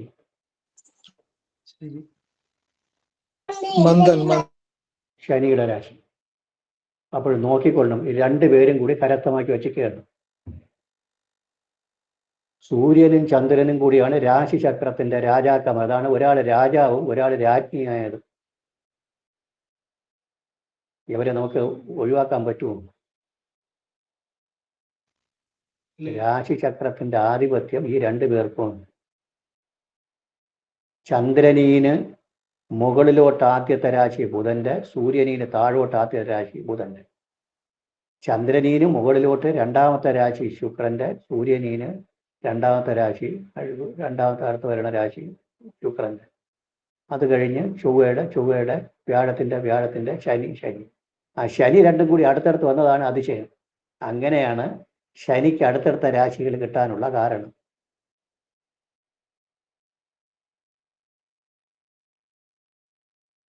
അതുകൊണ്ട് ഒരു പ്രശ്നത്തിന് സൂര്യനെയും ചന്ദ്രനുമാണ് ഏറ്റവും പ്രധാനം. അതിനെ സൂചിപ്പിക്കുന്നതാണ് തിഥി എന്ന് പറയുന്നത്. തിഥി ശുഭമായിരിക്കണം. തിഥൗ ശുഭായ. കറുത്തപക്ഷത്തിലെ റിക്തതിഥിയാണോ അല്ല രണ്ട് പക്ഷത്തിലും റിക്തതിഥി ദോഷം. അതിൽ കറുത്തപക്ഷം കുറച്ച് കൂടുതൽ ദോഷം. ശുക്ലപക്ഷം ആകുമ്പോഴേ ചന്ദ്രന് ബലമില്ല എന്നിട്ട് ബലമുണ്ടോ എന്ന് വെച്ചാൽ ബലമുണ്ട്, പക്ഷെ നല്ലതല്ല. കറുത്ത പക്ഷത്തിനാണ് ദോഷം കൂടുതൽ. റിക്തതിഥി ദോഷം. പിന്നെ അഷ്ടമി നല്ലതല്ല. അഷ്ടമിയിൽ കൃഷ്ണാഷ്ടമി വിവാഹത്തിനെടുക്കാം. പിന്നെ കറുത്ത വാവ് നല്ലതല്ല.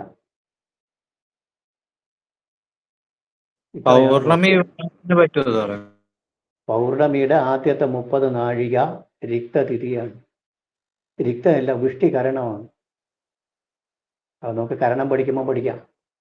ഇതെല്ലാം കൂടി പഠിച്ചിട്ട് എളുപ്പ വഴി പറഞ്ഞുതരാം. നമുക്ക് പ്രശ്നം നിൽക്കുമ്പോൾ എളുപ്പ വഴി പറഞ്ഞുതരാം. പഞ്ചാംഗ വിഷയം അറിയാതെ പ്രശ്നം വയ്ക്കരുത്. പഞ്ചാംഗം അറിയാമെങ്കിൽ എളുപ്പമാണ്, പ്രശ്നം വയ്ക്കാൻ എളുപ്പമാണ്. അപ്പോൾ റിക്തതിഥിയായ ചതുർത്ഥി, ചതുർദശി, നവമി, അഷ്ടമി, വെളുത്ത അഷ്ടമി, കറുത്ത അഷ്ടമി, അതുപോലെ കറുത്ത വാവ് എന്നിവ നല്ലതല്ല, പ്രശ്നത്തിന് നല്ലതല്ല. പിന്നെ ശുക്ലപക്ഷ പ്രഥമയുടെ ആദ്യത്തെ 30 നാഴികയും നല്ലതല്ല. ശുക്ലപക്ഷ പ്രഥമ എന്ന് പറഞ്ഞാൽ ഏത് വരും? കറുത്ത വാവ് കഴിഞ്ഞ് വരുന്ന പ്രഥമ. ശുക്ലപക്ഷ പ്രഥമയാകുമ്പോൾ ഏതാണ് വരുന്നത്? കറുത്ത വാവ് കഴിഞ്ഞിട്ട് വരുന്ന പ്രഥമയാണ്. അപ്പോൾ കറുത്ത വാവിൻ്റെ ആ ദോഷം തീർന്നു പോകില്ല എന്നർത്ഥം. കറുത്ത വാവ് കഴിഞ്ഞിട്ട് വരുന്ന 30 നാഴിക, അതാണ് ശുക്ലപക്ഷ പ്രഥമ എന്ന് പറയുന്നത്. ശരി തന്നെ? ശരി തന്നെയോ?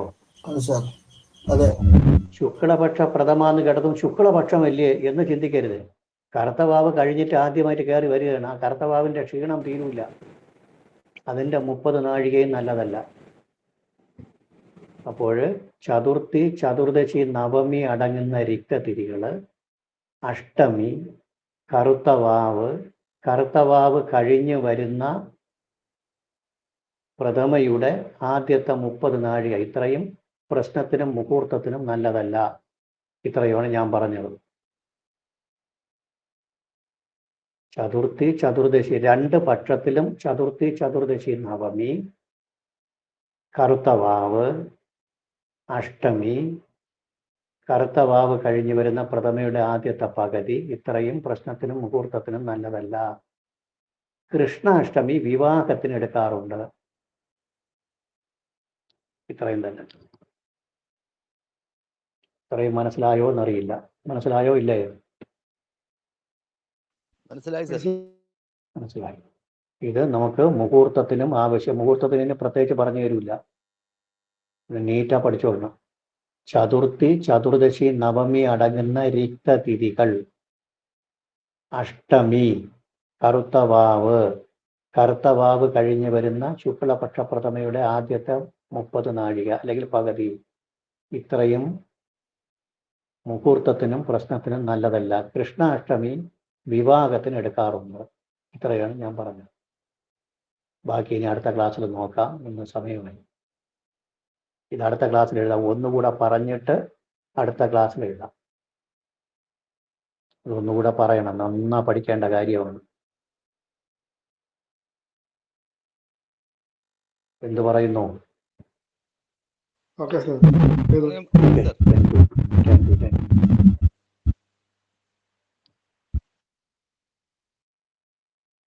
ശരി, ഓക്കെ, എല്ലാവർക്കും നമസ്കാരം.